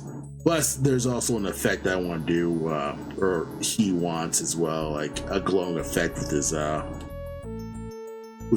power staff plus a slight aura for his body. So I feel like once I get this done, I can just do the outline back. That's plenty.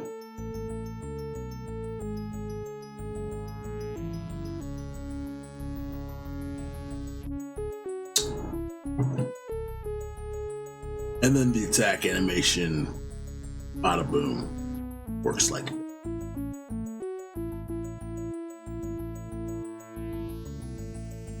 Okay, so what's the plan with this is basically refine the body, have a slight rotation. Got this down. Slight rotates. You need to put the diamond there. Is there a diamond there? I didn't even have to because there's got to be an arm over this. But yeah, there's a bit of, well, actually now, because it'll go down. Ugh. Ugh. Sorry. And the leg's kind of high.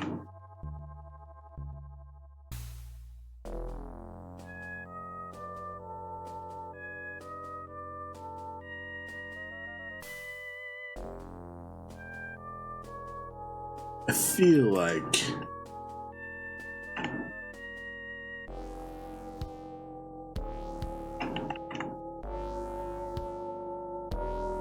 wasn't this lower? I feel like the leg was much lower. Oh, I know what's up. Probably worked on a yeah, I think I know what's up. So I think I probably worked on a linked thing. Then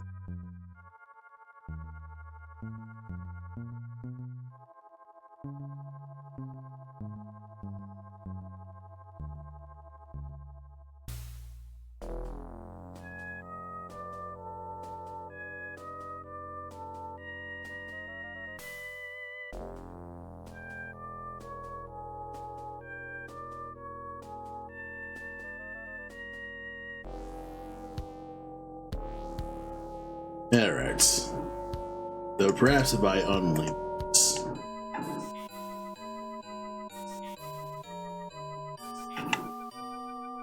Unlink this leg, because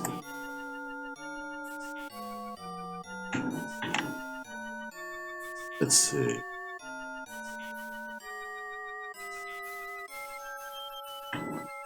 I don't like that it bounces. Leg kind of like bounces back up. So this down here, but then back up here. So side, we're gonna copy, then unlink in case.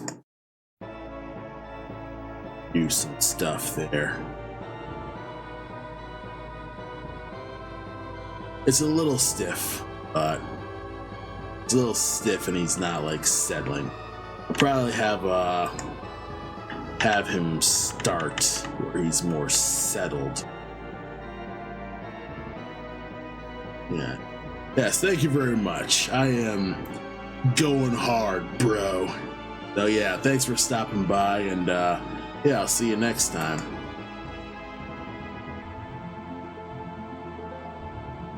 So yeah, it's looking slightly better. I do want to kind of like add like a slight move down from here, otherwise it just looks so stiff.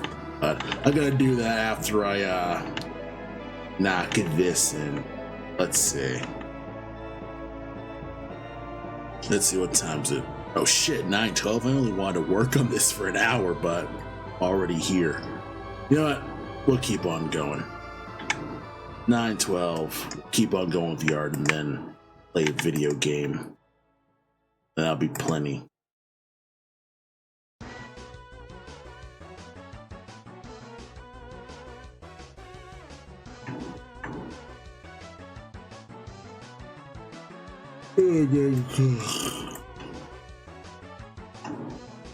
Oh yeah. But yeah, I do want to play a few games just to what's about doing stuff, because I do want to show off some games that I'm interested in playing, and also I want to showcase some indie games that I was shown, and I kind of just I can't really showcase because my machine can't run them. But now I can showcase them, which is fantastic. So I think I'll do that instead of like showing you all the like big ass Steam games. Let's showcase some indie games. I'm gonna do that instead. You know what? No one's looking at these frames too tightly. Oh.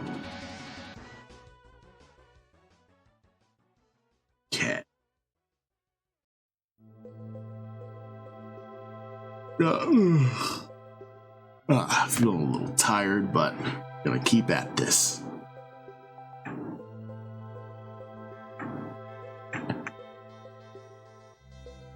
But yeah, there's supposed to be a initial line here. Let's go pixel perfect so I can just keep the thin line. I don't use pixel perfect a lot, but pixel perfect's good for small situations where you really need just a precise line and your own hand's just too loose. Give it. And of course, there's some little horrible adherence to, you know, basic pixel art stuff, but it's kind of like doing like the more advanced stuff is always one of those things where I'm just like, I am not good with crazier techniques. I am so conservative when it comes to a lot of my pixel art stuff. And I do want to be a little better about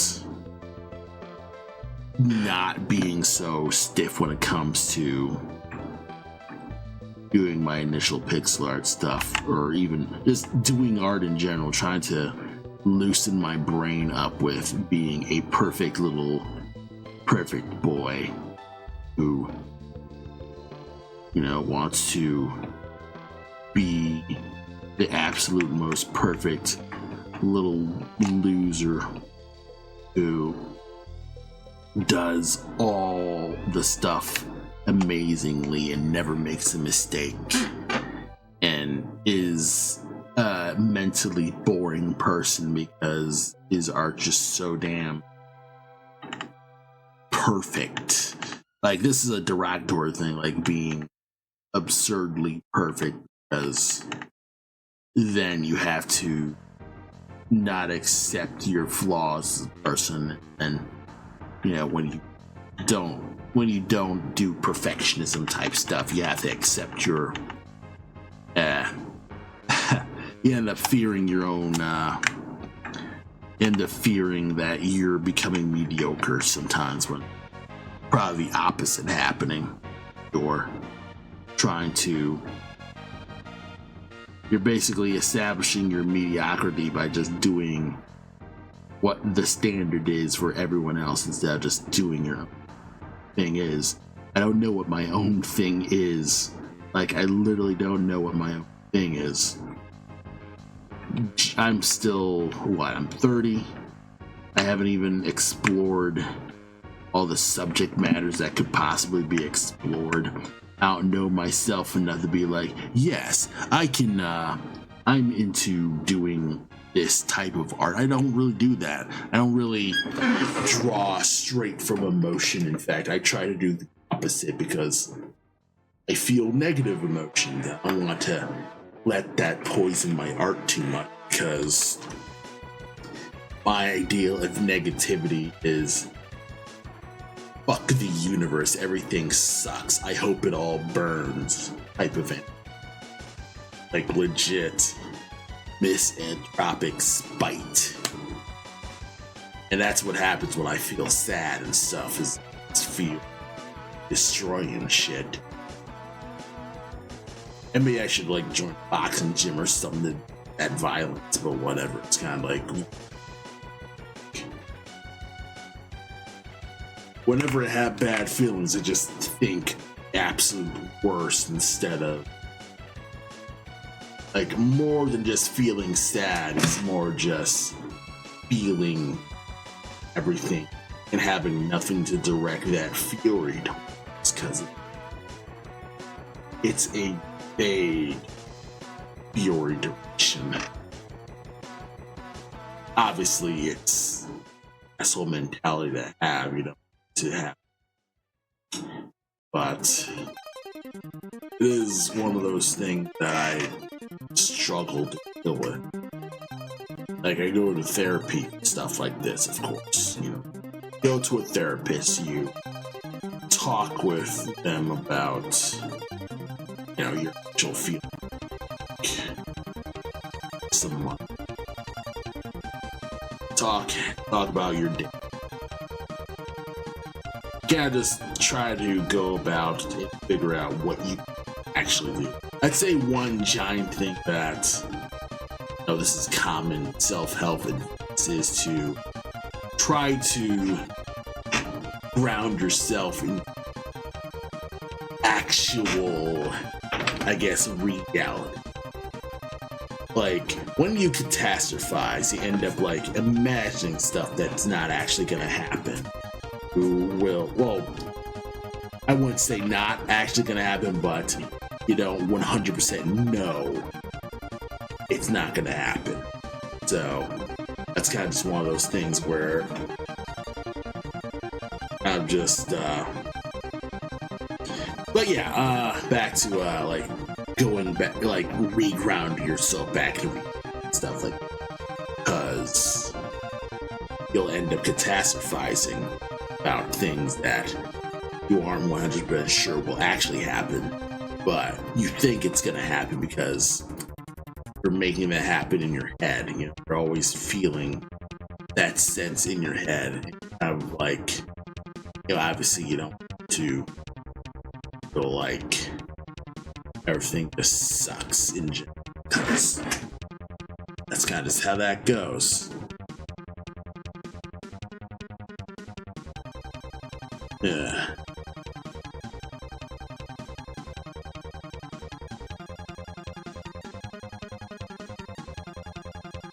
Is what noticing my screen tight text is deep. Yeah, well, you're probably not paying attention to the chat anyway. I should probably just get back to this, because I have roughly what I've got. I could do Sonnet. Let's put the outline.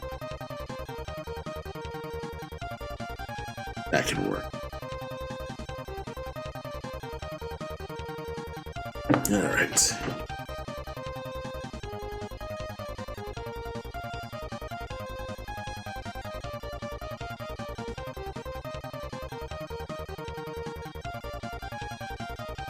Alright.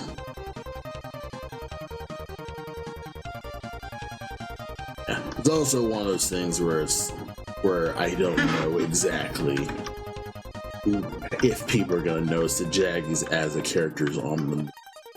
But I'm gonna notice the Jaggies as the characters are gonna on the move, because it's like, yeah, this looks jagged, I gotta fix it, bro.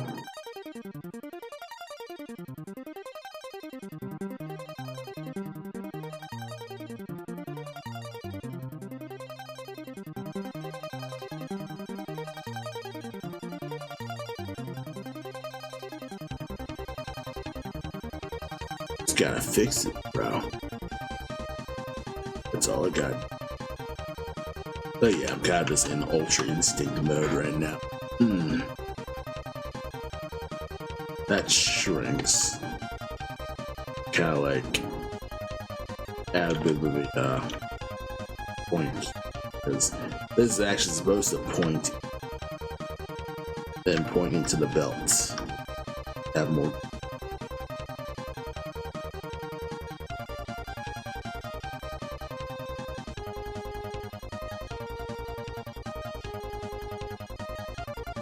You probably gotta get it. So now goes.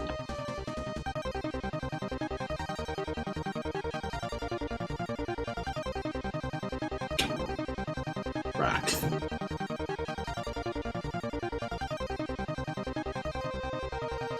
Because it needs to point true. Gotta like point out.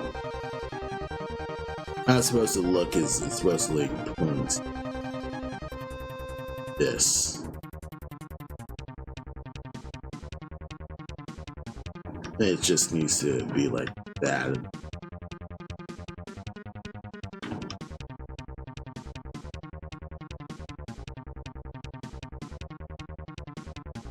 I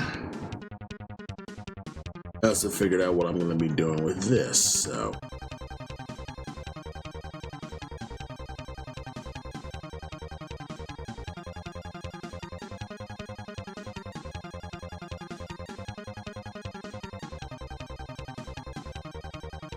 Okay. I'm 23. I was gonna play a video game. Way too tired.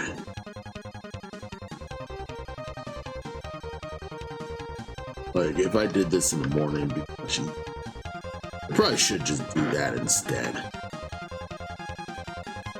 Like, have more of like a morning stream. Morning silent stream.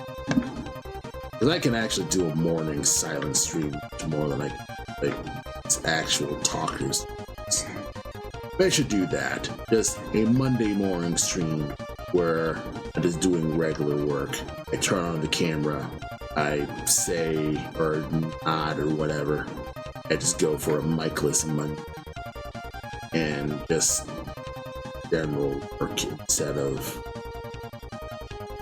you know, not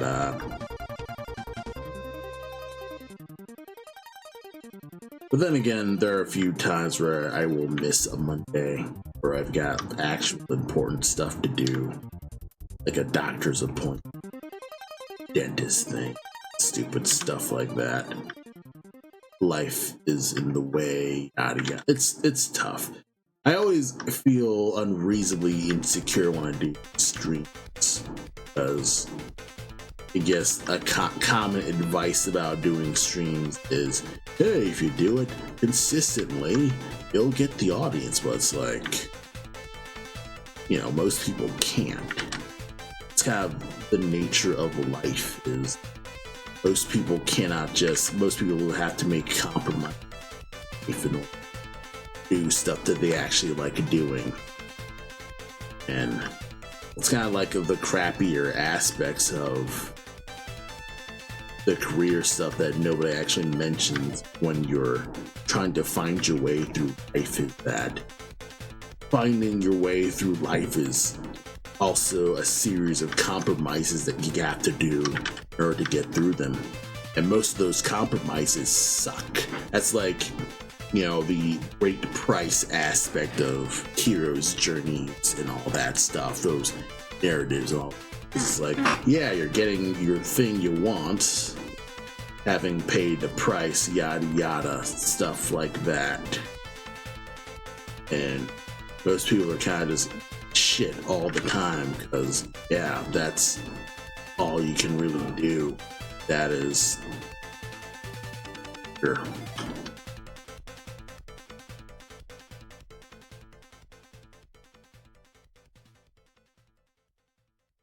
Indeed.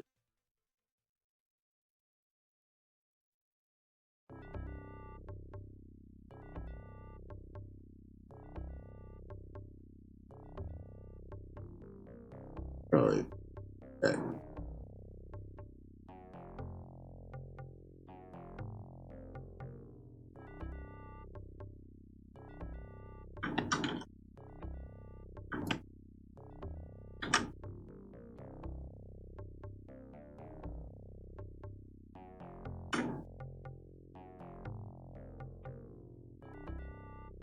I would love to play a Shadowrun on the Genesis. I don't think I've ever played any of the Shadowrun games. Obviously, I've heard the Super Nintendo one. I do own the PC Shadowrun games. Because I hear those Shadowrun games. You know, the conversation. Watch Shadowrun on Steam for cheap. I believe I have like everything, including like all the DLC stuff, so I'm interested in Shadowrun. It's the other cyberpunk tabletop game adaptation that we'll know about because many people can argue that it's not cyberpunk because it's got like magic and stuff in it, but it's like that's what makes it different than cyberpunk, actual cyberpunk 1000. or 2029. Like remembering the other source book where like, okay, you have Cyberpunk 2020, like Cyberpunk like 2020 or 2027, which video game. Just one of those things. Yeah.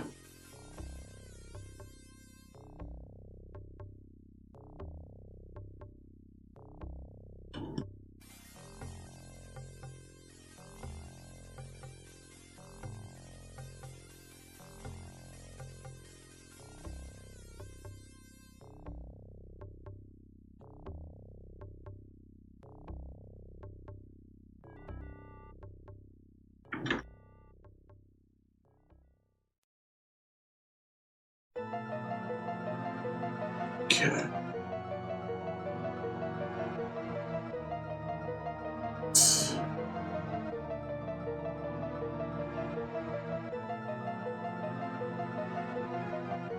I feel like the body part is decent enough that I could probably like let this go.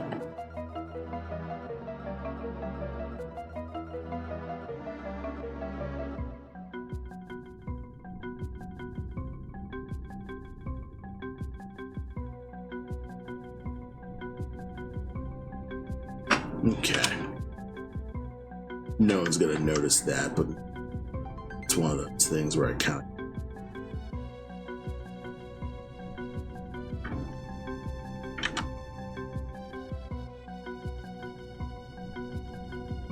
Okay.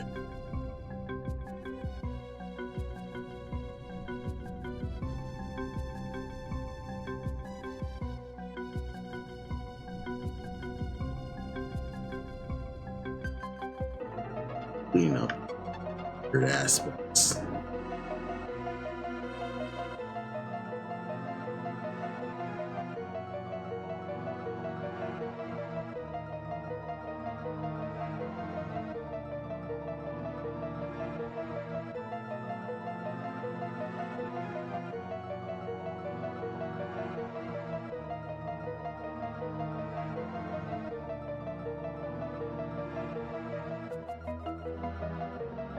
Okay.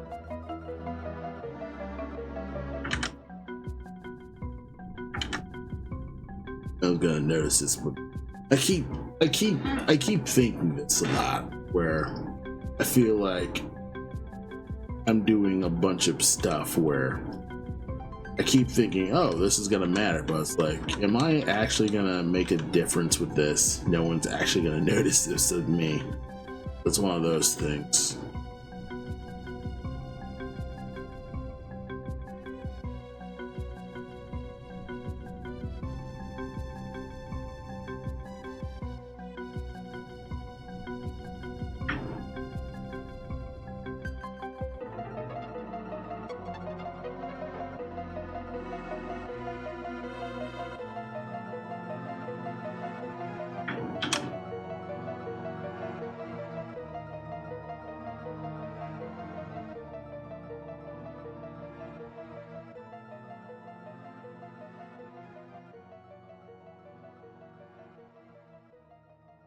I feel like this would be like it in between.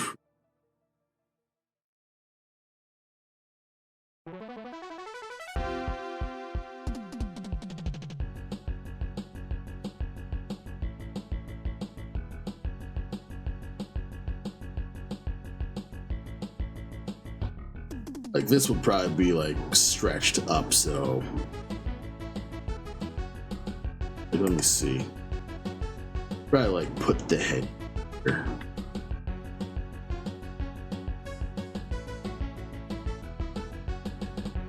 Put like someplace.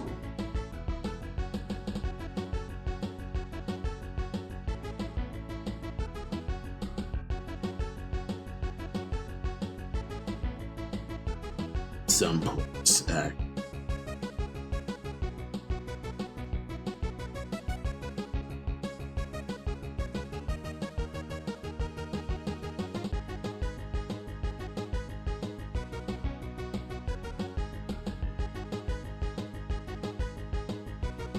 Kind of like pondering in its way, kind of like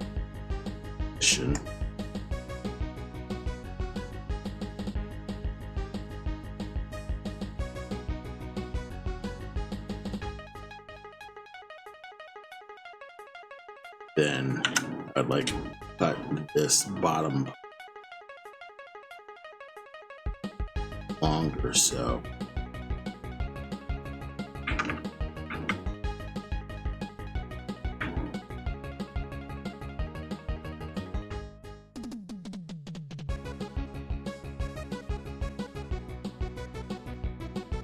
let's see, would this be a good transition?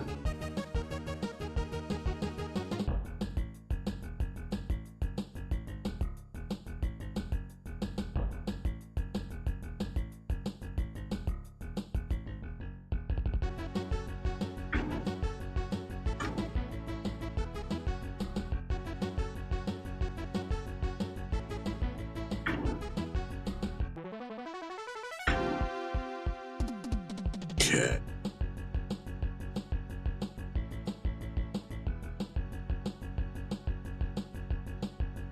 Okay, I think another issue with the other arm here. So it returns to this. I probably could just get rid of this arm here.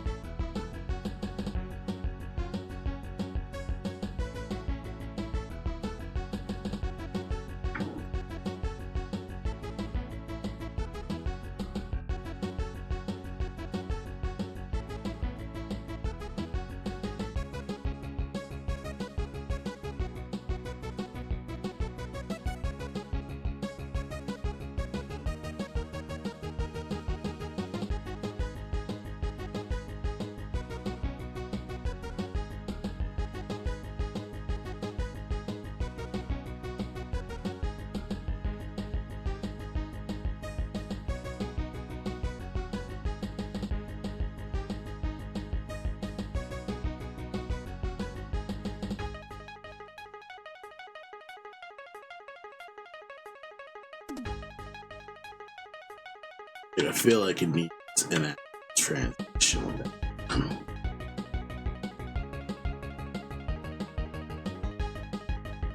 Like, what's the body?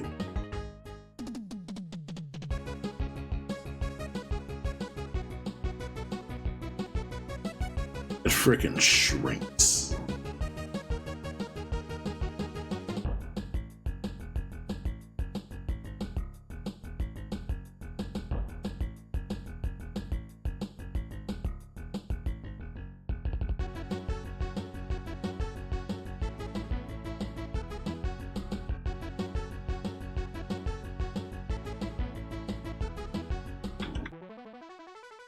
And maybe I just need that instead. Just transition all the way to him. Because if I'm gonna have the animation like transition to the attack, it's gonna look like this.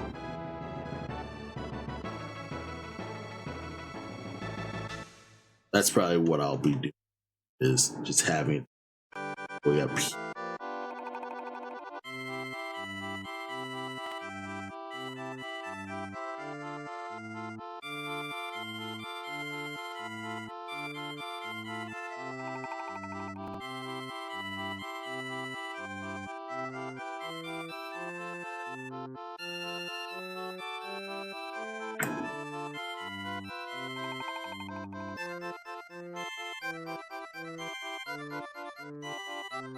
I also feel like Yoshi's Island is sort of a missing link towards like Koji Kondo's like music style. This sounds a lot like Ocarina of Time's mini game thing. Well, not the mini games thing itself, but like the mini game house is about to run before you actually pay the.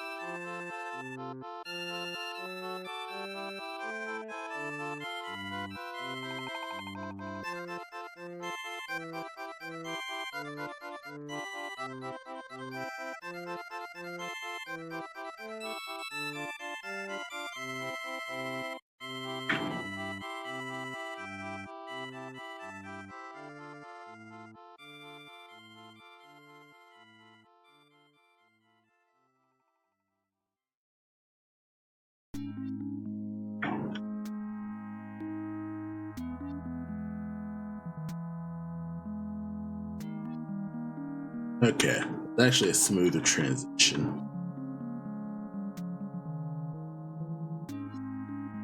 Okay, play you. Looking much smooth. Obviously, I need to move the shoulder pad. I'm feeling real tired. Let's like save you here, and that'll be good. Let you go for now. Currently 10 p.m. I'll let this go for now, and we're gonna play a game. Why not? Let's play some video games, friends. If you're all interested, I'm gonna play some game. Check you later. Right back.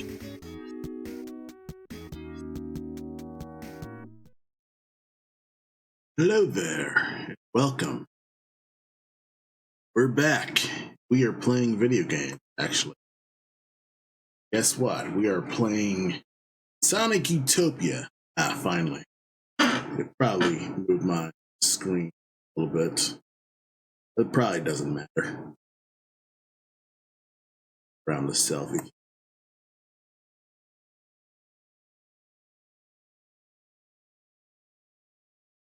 I don't have an actual proper setup for the video game Sonic Utopia, but it is what it is. It's not perfect, but you know, it's what. Hopefully, the controls actually. If not, I can always click. But yeah, this has been in my hard drive for a bit, and whenever I play it, it's not really working. So hopefully, this will be good. All right. Fantastic. And it's working amazingly. Can't believe it, though.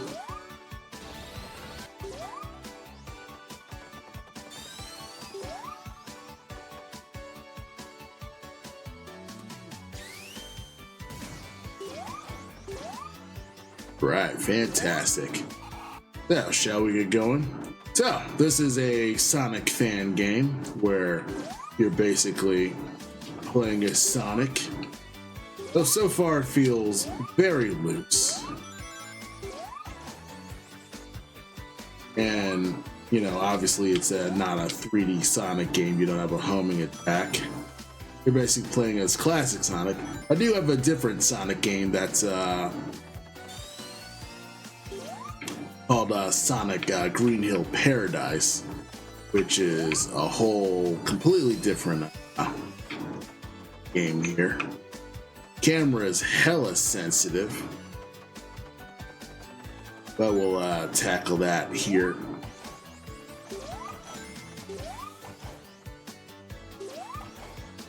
Okay. So it's a slight homing attack.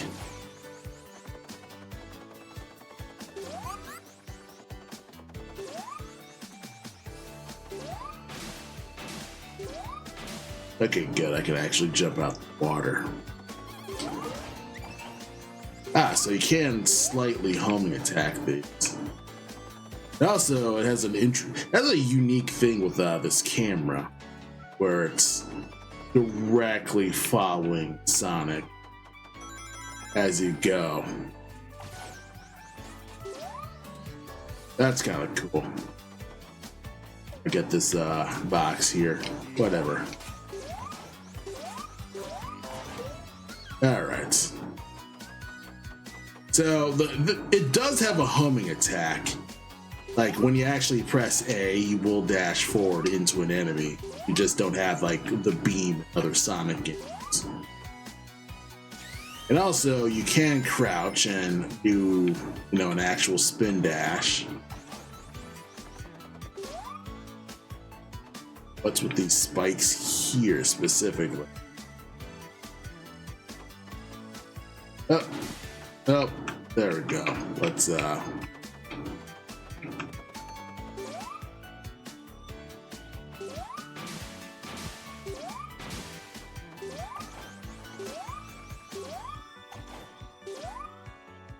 Let's see, is there something over there? No.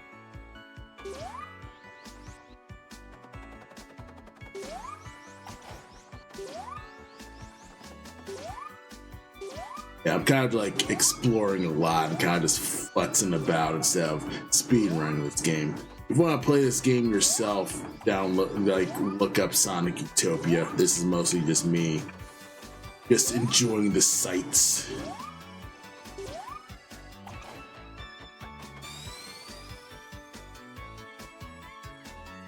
Miles okay. It's Sonic with his mouth like on one side. It looks weird when you're like looking at him straight on. Cause like it looks kind of like, okay, yeah, it's his typical side mount, but it feels so far to the side. But it looks fine when you're actually like turning the side. So I guess that's kind of the initial thing when it comes to modeling Sonic when he's in 3D. It's like you have a space with this as well. Yeah, this camera's hella sensitive. Okay. I believe your super peel out too. So you can do stuff like in Sonic's Sonic CD. Of course, there's no secret here. Why would you put a thing here if there's no secret, huh? That is ain't a serious critique. There's a spring here? It looks like there would be a spring here. Ooh, what's this? I can't get him.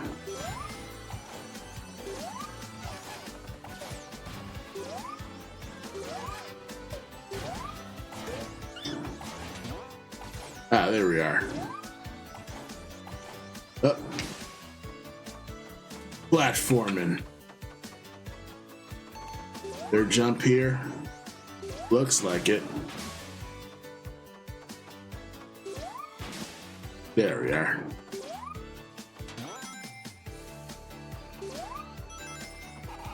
Oh. Yeah, you get some weird movement. This. Like, it's not the typical, like, Sonic. Oh! Sugar. Yeah, because the jumping feels much looser.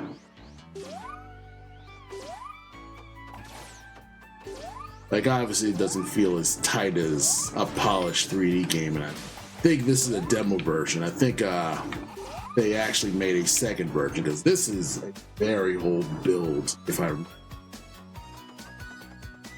I think I found this initially, and when did this show up?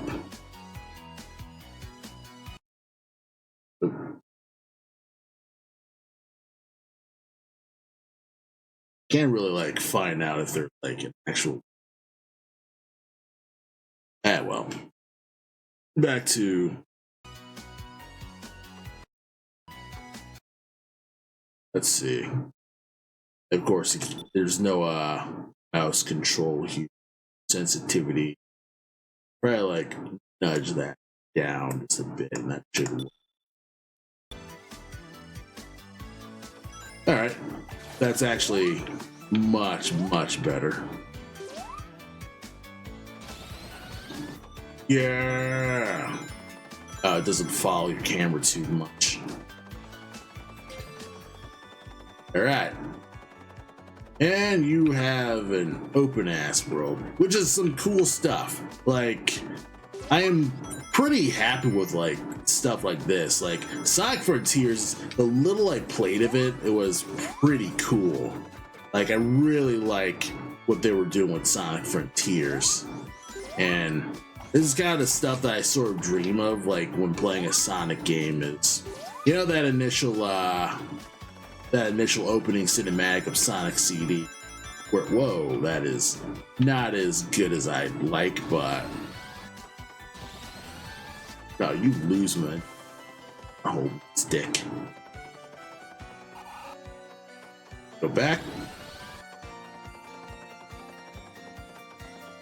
Oh, camera's not perfect. Okay, still not perfect. I was hoping it would actually follow you. It's like one of those things where you gotta go ball mode. Alright, nice. Got a shield. It's kind of weird because, like, I want to do more with this. Okay, so not even being in the balls enough. Oh. I fell. I fell and I can't get up. I'll go spring.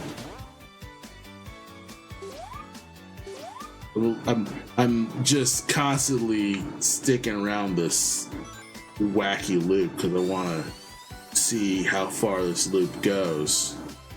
So you do keep a lot of momentum as long as you hold crouch. You don't run out of you don't run. I feel like you do run out of momentum at the top of that loop.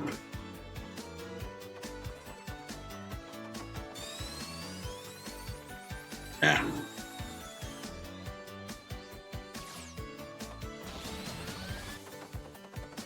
Ah. I guess I'm just so obsessed with that loop.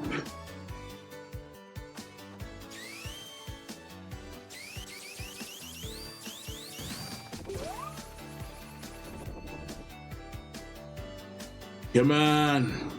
I want to go through the entire loop, but I'm not. Can't go through that entire loop. That's a little sad, though I'm sure they probably improved it later. Okay, let's ignore that. Woohoo!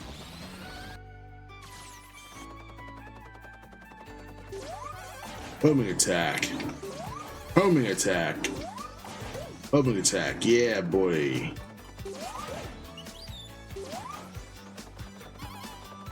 Yeah. We're kind of just running wherever we need to. Kind of just seeing where the wind takes us. Because this is a Sonic game. Woohoo! But yeah, this is a really nice open game, and luckily there's no timer. But I also feel like there's no sense of, I guess, direction. Like, it's not really telling me initially where I need to go. So that could be an issue for someone who, you know, is not very exploration focused. Like, you don't really have a map. Yeah, there's no map here, so basically you're just going wherever the hell you want, and regardless of what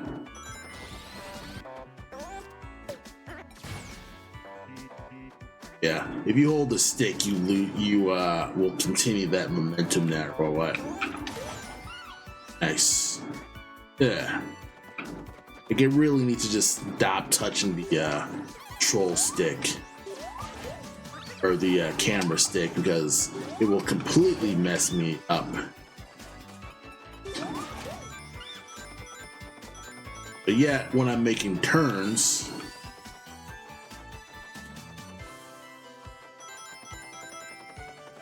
I think the one thing this game could use is the drift mechanic from the you know, I guess the other 3D Sonic game, because that's one thing that I do like about.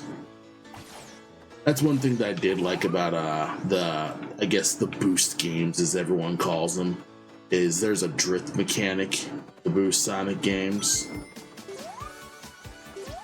as opposed to, I guess, I don't know, the adventure Sonic games, where it's more just open stuff like that. I don't know. Uh-oh.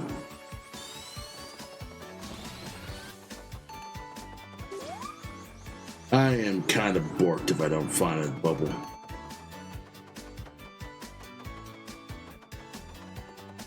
Okay, there you are.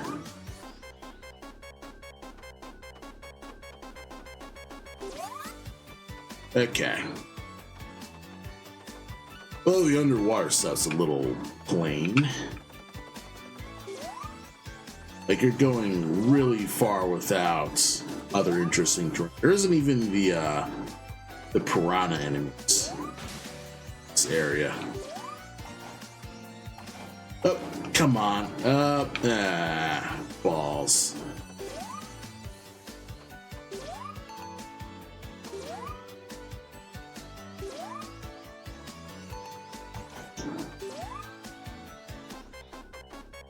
Okay. I better get the fuck out.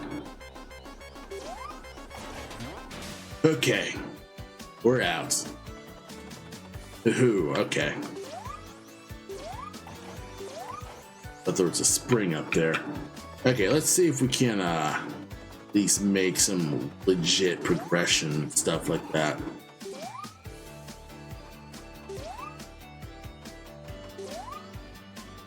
Yeah, that jump's a little deceptive, but I'll just let that go. Jump.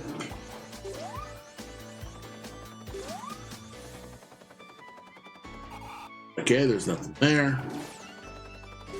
Need to figure out how to get all the way up there.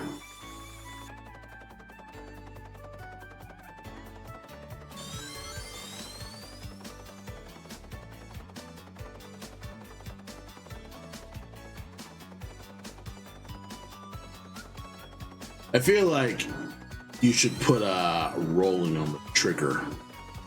Like you put a crouch on the trigger instead of the bumper. And then you put I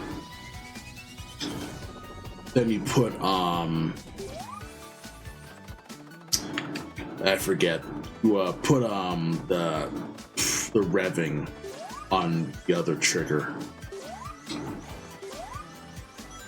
Because then you can also control how precise you do, like an actual car. Because there's Sega All Stars Racing, so you control like a car. There's stuff like that you can do things like doing drifting and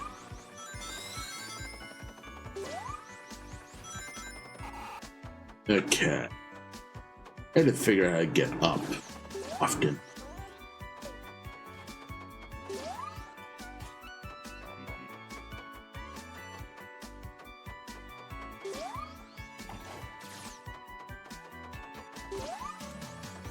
Let's just go that way.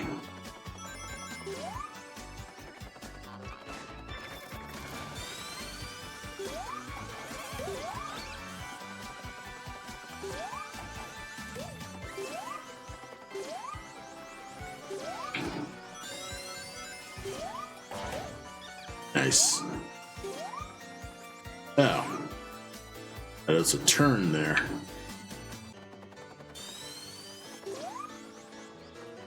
I'm missing so much.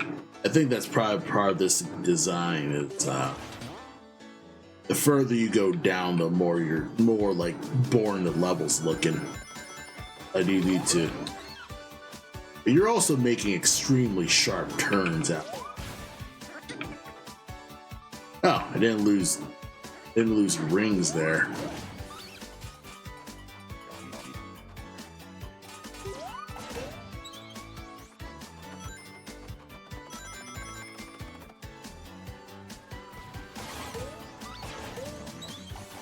Alright, so I'm having a semblance of a homing attack. Yeah, this is probably the weirdest possible thing. But the physics is going in the right direction. You're able to keep momentum, but it's still feeling very... I don't know. Is it... like it's feeling loose. Like it feels good when you jump a hill. But it still feels weird to turn sometimes. What the okay. Why didn't I jump? One, I was going backwards. Two,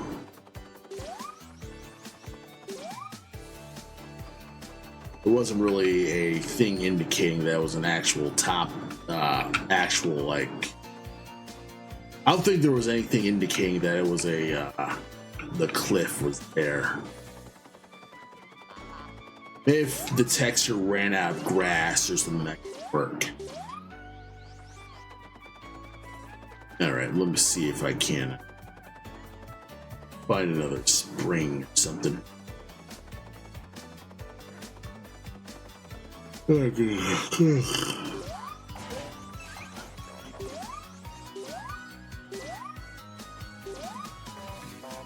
Well, yeah.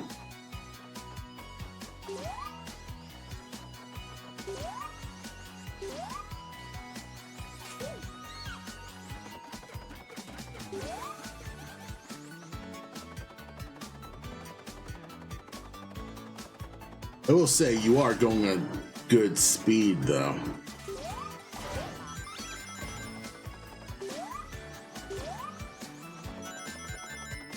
It's not like Sonic goes slow, so I'm pretty happy with, you know, his initial whoa.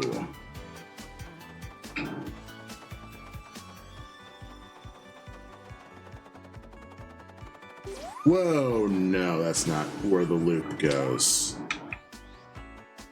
Alright, where the hell is that going? Alright, so I feel like with a lot of these initial loops,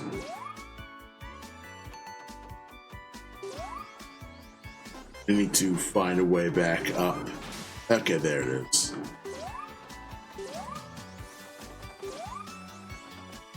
Because that loop points that way. I'm assuming it's actually supposed to go this way. Yeah, loop goes this way. Let's just go to that corner. That's where I'm supposed to go. Also, all the rest of the enemies are that way, so fuck it. Of course, there's a fucking way that way. Yeah, this is a maze.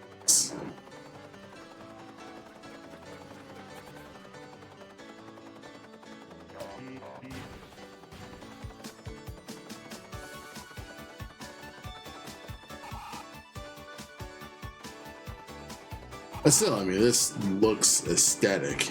It looks pretty good in general.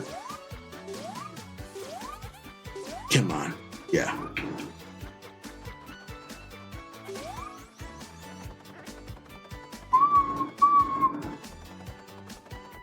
It looks pretty. Uh-oh. I mean, it looks great in general. It's just, you know, obviously there's still work to be done. There's spring. There's spring.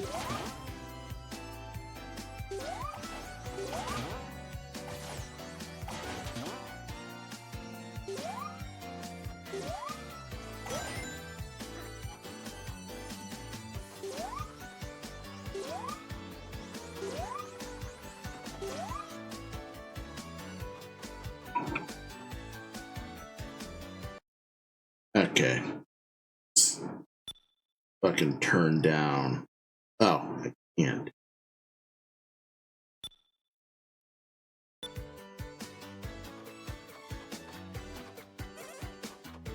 It'll work. What the? Ah.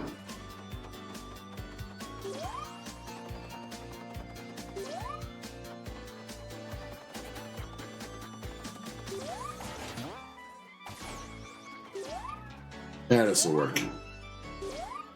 Makes a bridge.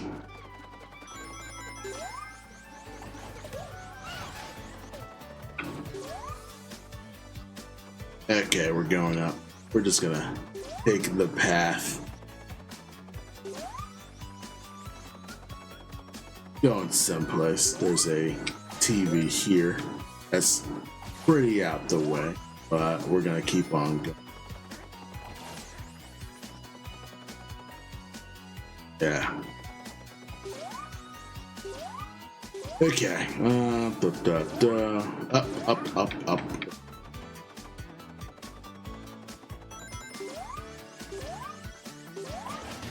Alright, we got spring, so let's freaking go. Alright, so we're back to doing some open stuff here. A little bit of popping, so that's gonna be an issue here. And here it is. Wide open. Not bad. Ugh. I mean, yeah, it's a pretty nice thing. You can get lost here, so that can be an issue. I mean, that's kind of like how that goes. But yeah, sometimes that can be a bit of an issue. Let's see. There's also a different but similar Sonic game to try out, so get that open fast. Luckily, I actually I unzipped most of these stuff, so everything should be solid.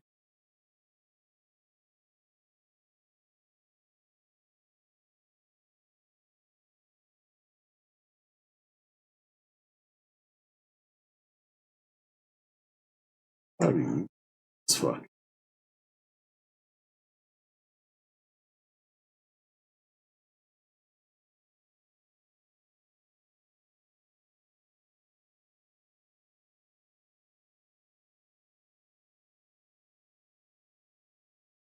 Ah,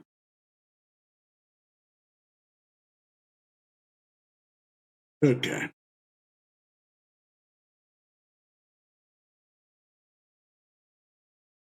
In Unreal.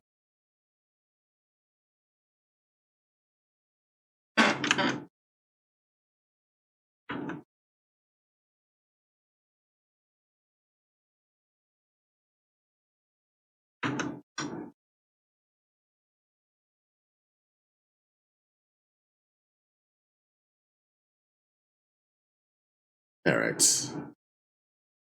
Gonna work here.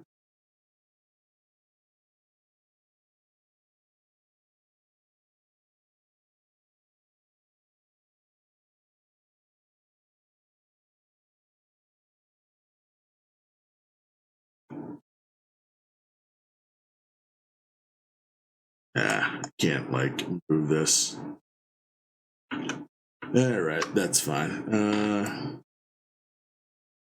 Try to get Sanic working here. Yeah. The one thing that kind of sucks about a lot of these indie, like they're not indie games, but they're more like I guess non non-release games is that they're just a bunch of demos. Yeah. Get back to the games. Hopefully this is good.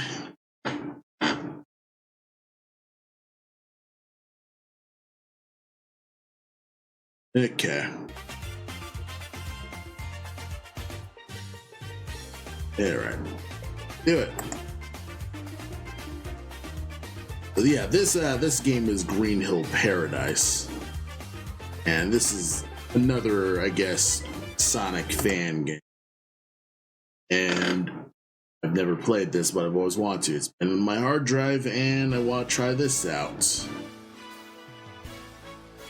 I can see that this is much similar to how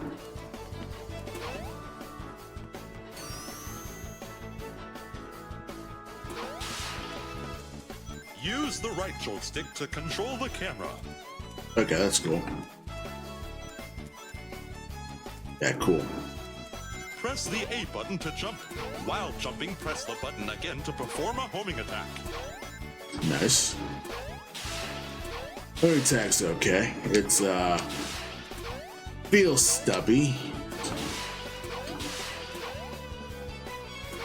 Yeah, it feels kind of stubby compared to like an actual game homing attack. Also, the jumping feels very loose. Well, actually, you lose a lot of momentum if you let go of the A button. Also, I heard the lock on, though it has the boost games lock on.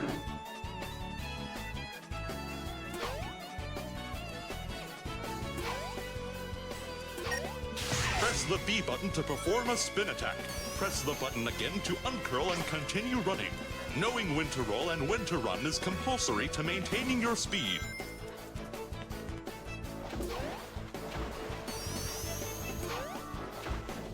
Alright, I gotta figure out how to get out of water again.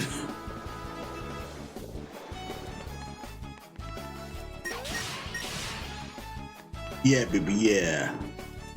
Like, it has boost homing attack, so.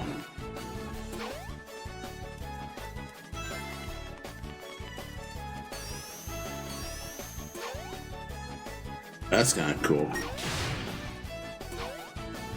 While standing still, press the B button to crouch. While crouching, press and hold the A button to charge the spin dash. Release both buttons to launch forward. I gotta stop, then do it. Yeah.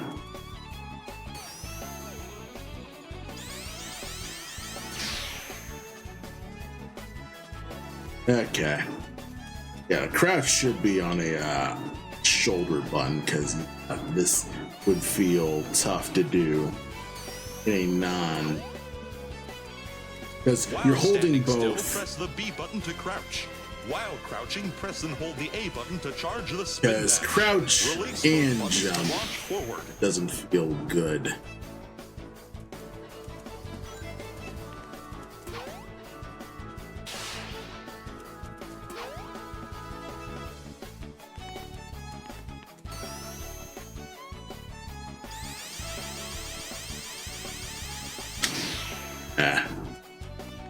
It's like you're holding A and B. Yeah. There's no like fast way to just stop and stand still, so that's not really intuitive to like, you know, you're Sonic. You don't stand still, you gotta go fast. And it still doesn't give you enough momentum to actually reach that ring. You basically have to run up it yourself. There we are.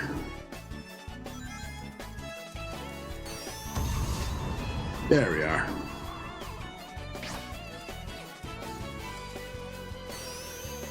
Yeah, I'm not good at this. Because once you lose speed, you're kind of just fucked. Yeah.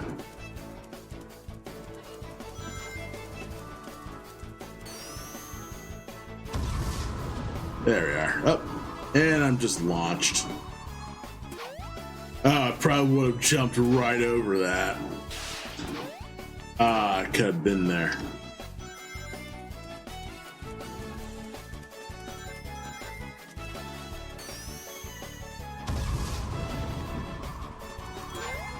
Yeah, baby, yeah.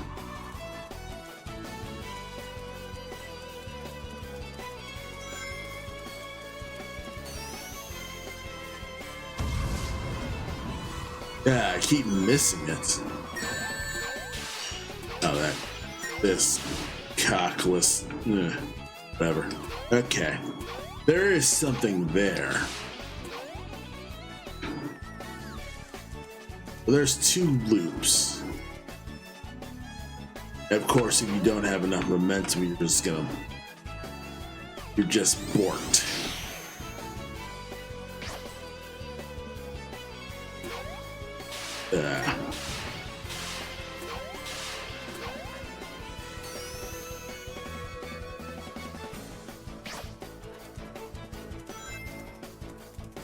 Yeah, this mechanic where you're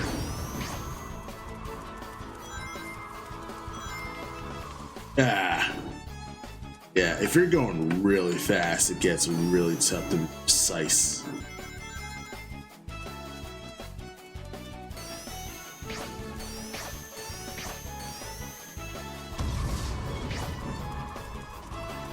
Okay, so when you're okay, so I'm starting to get it. So you're using the ball to basically keep momentum, then you're using basically not being a ball to keep control. All right. All right, I'm starting to pick up what this game's putting down.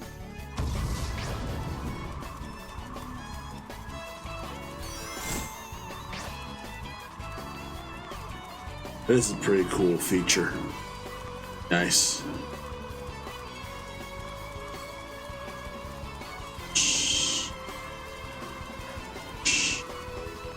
What? So it has a thing like that? Yeah. It should like be launched out in like a cool thing. Like that's not a good enough feeling. Like you should be like fired out of a cannon basically. Like that's what this was building up to. Oh, I think what this is. What the? Oh.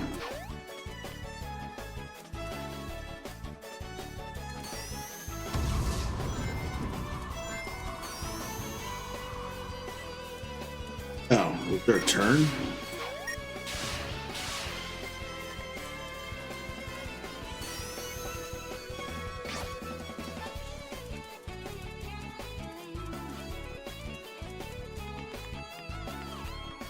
Okay. Yeah, it's also difficult to like keep a turn like this. Yeah, it's supposed to be a corkscrew turn, but then yeah, like runs out. Like, were you supposed to jump off? This is not a smooth enough turn.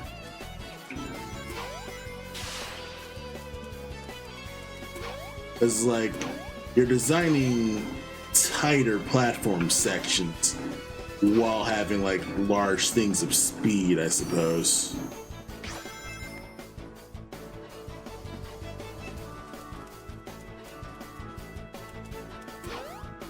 Alright, so I think going up more and more. Up. Maybe need a spin dash here, huh?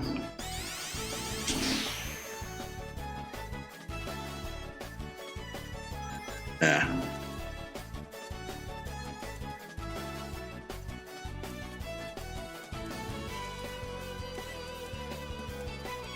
Yeah. So yeah,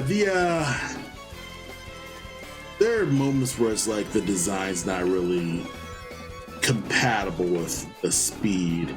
I think that's kind of the initial tough part about making a Sonic game, I think, is you're balancing moments of speed while like what is this? Guessing it's supposed to be an initial ramp, I guess.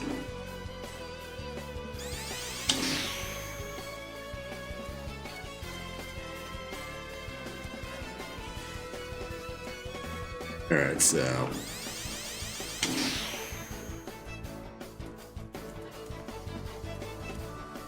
I think you're using that ramp. Yeah, you're using the ramp to get to the other ramps. All right. Yeah.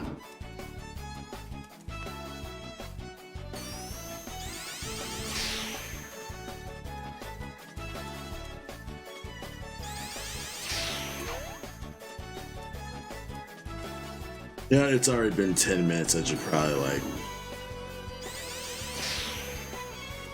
Got it. Let's just go back. Oh shit, am I trapped here?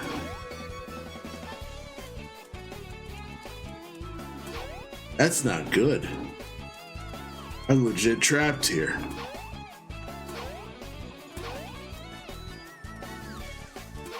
Well, I guess I learned.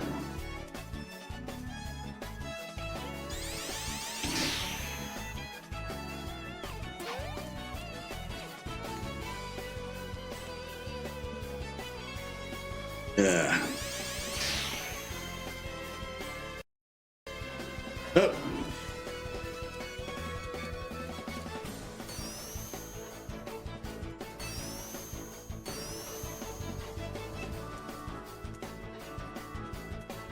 Okay. Oh, I had something.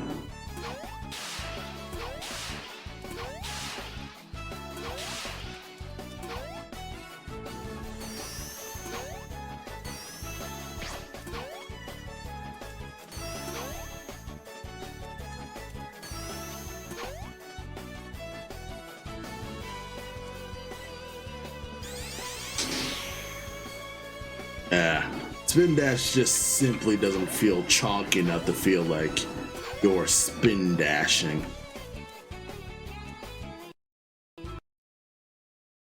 I don't know. I'm not feeling it. Maybe I'm just way too tired.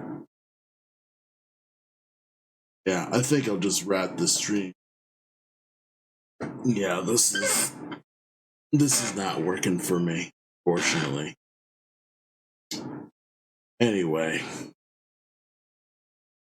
yeah, I'll play a real proper game next stream. This is kind of like me kind of just seeing if I can even stream while doing this. But still, it is pretty good. Everything's looking fine. Anywho, I'll check y'all next time. I am signing off right now. Have a good night.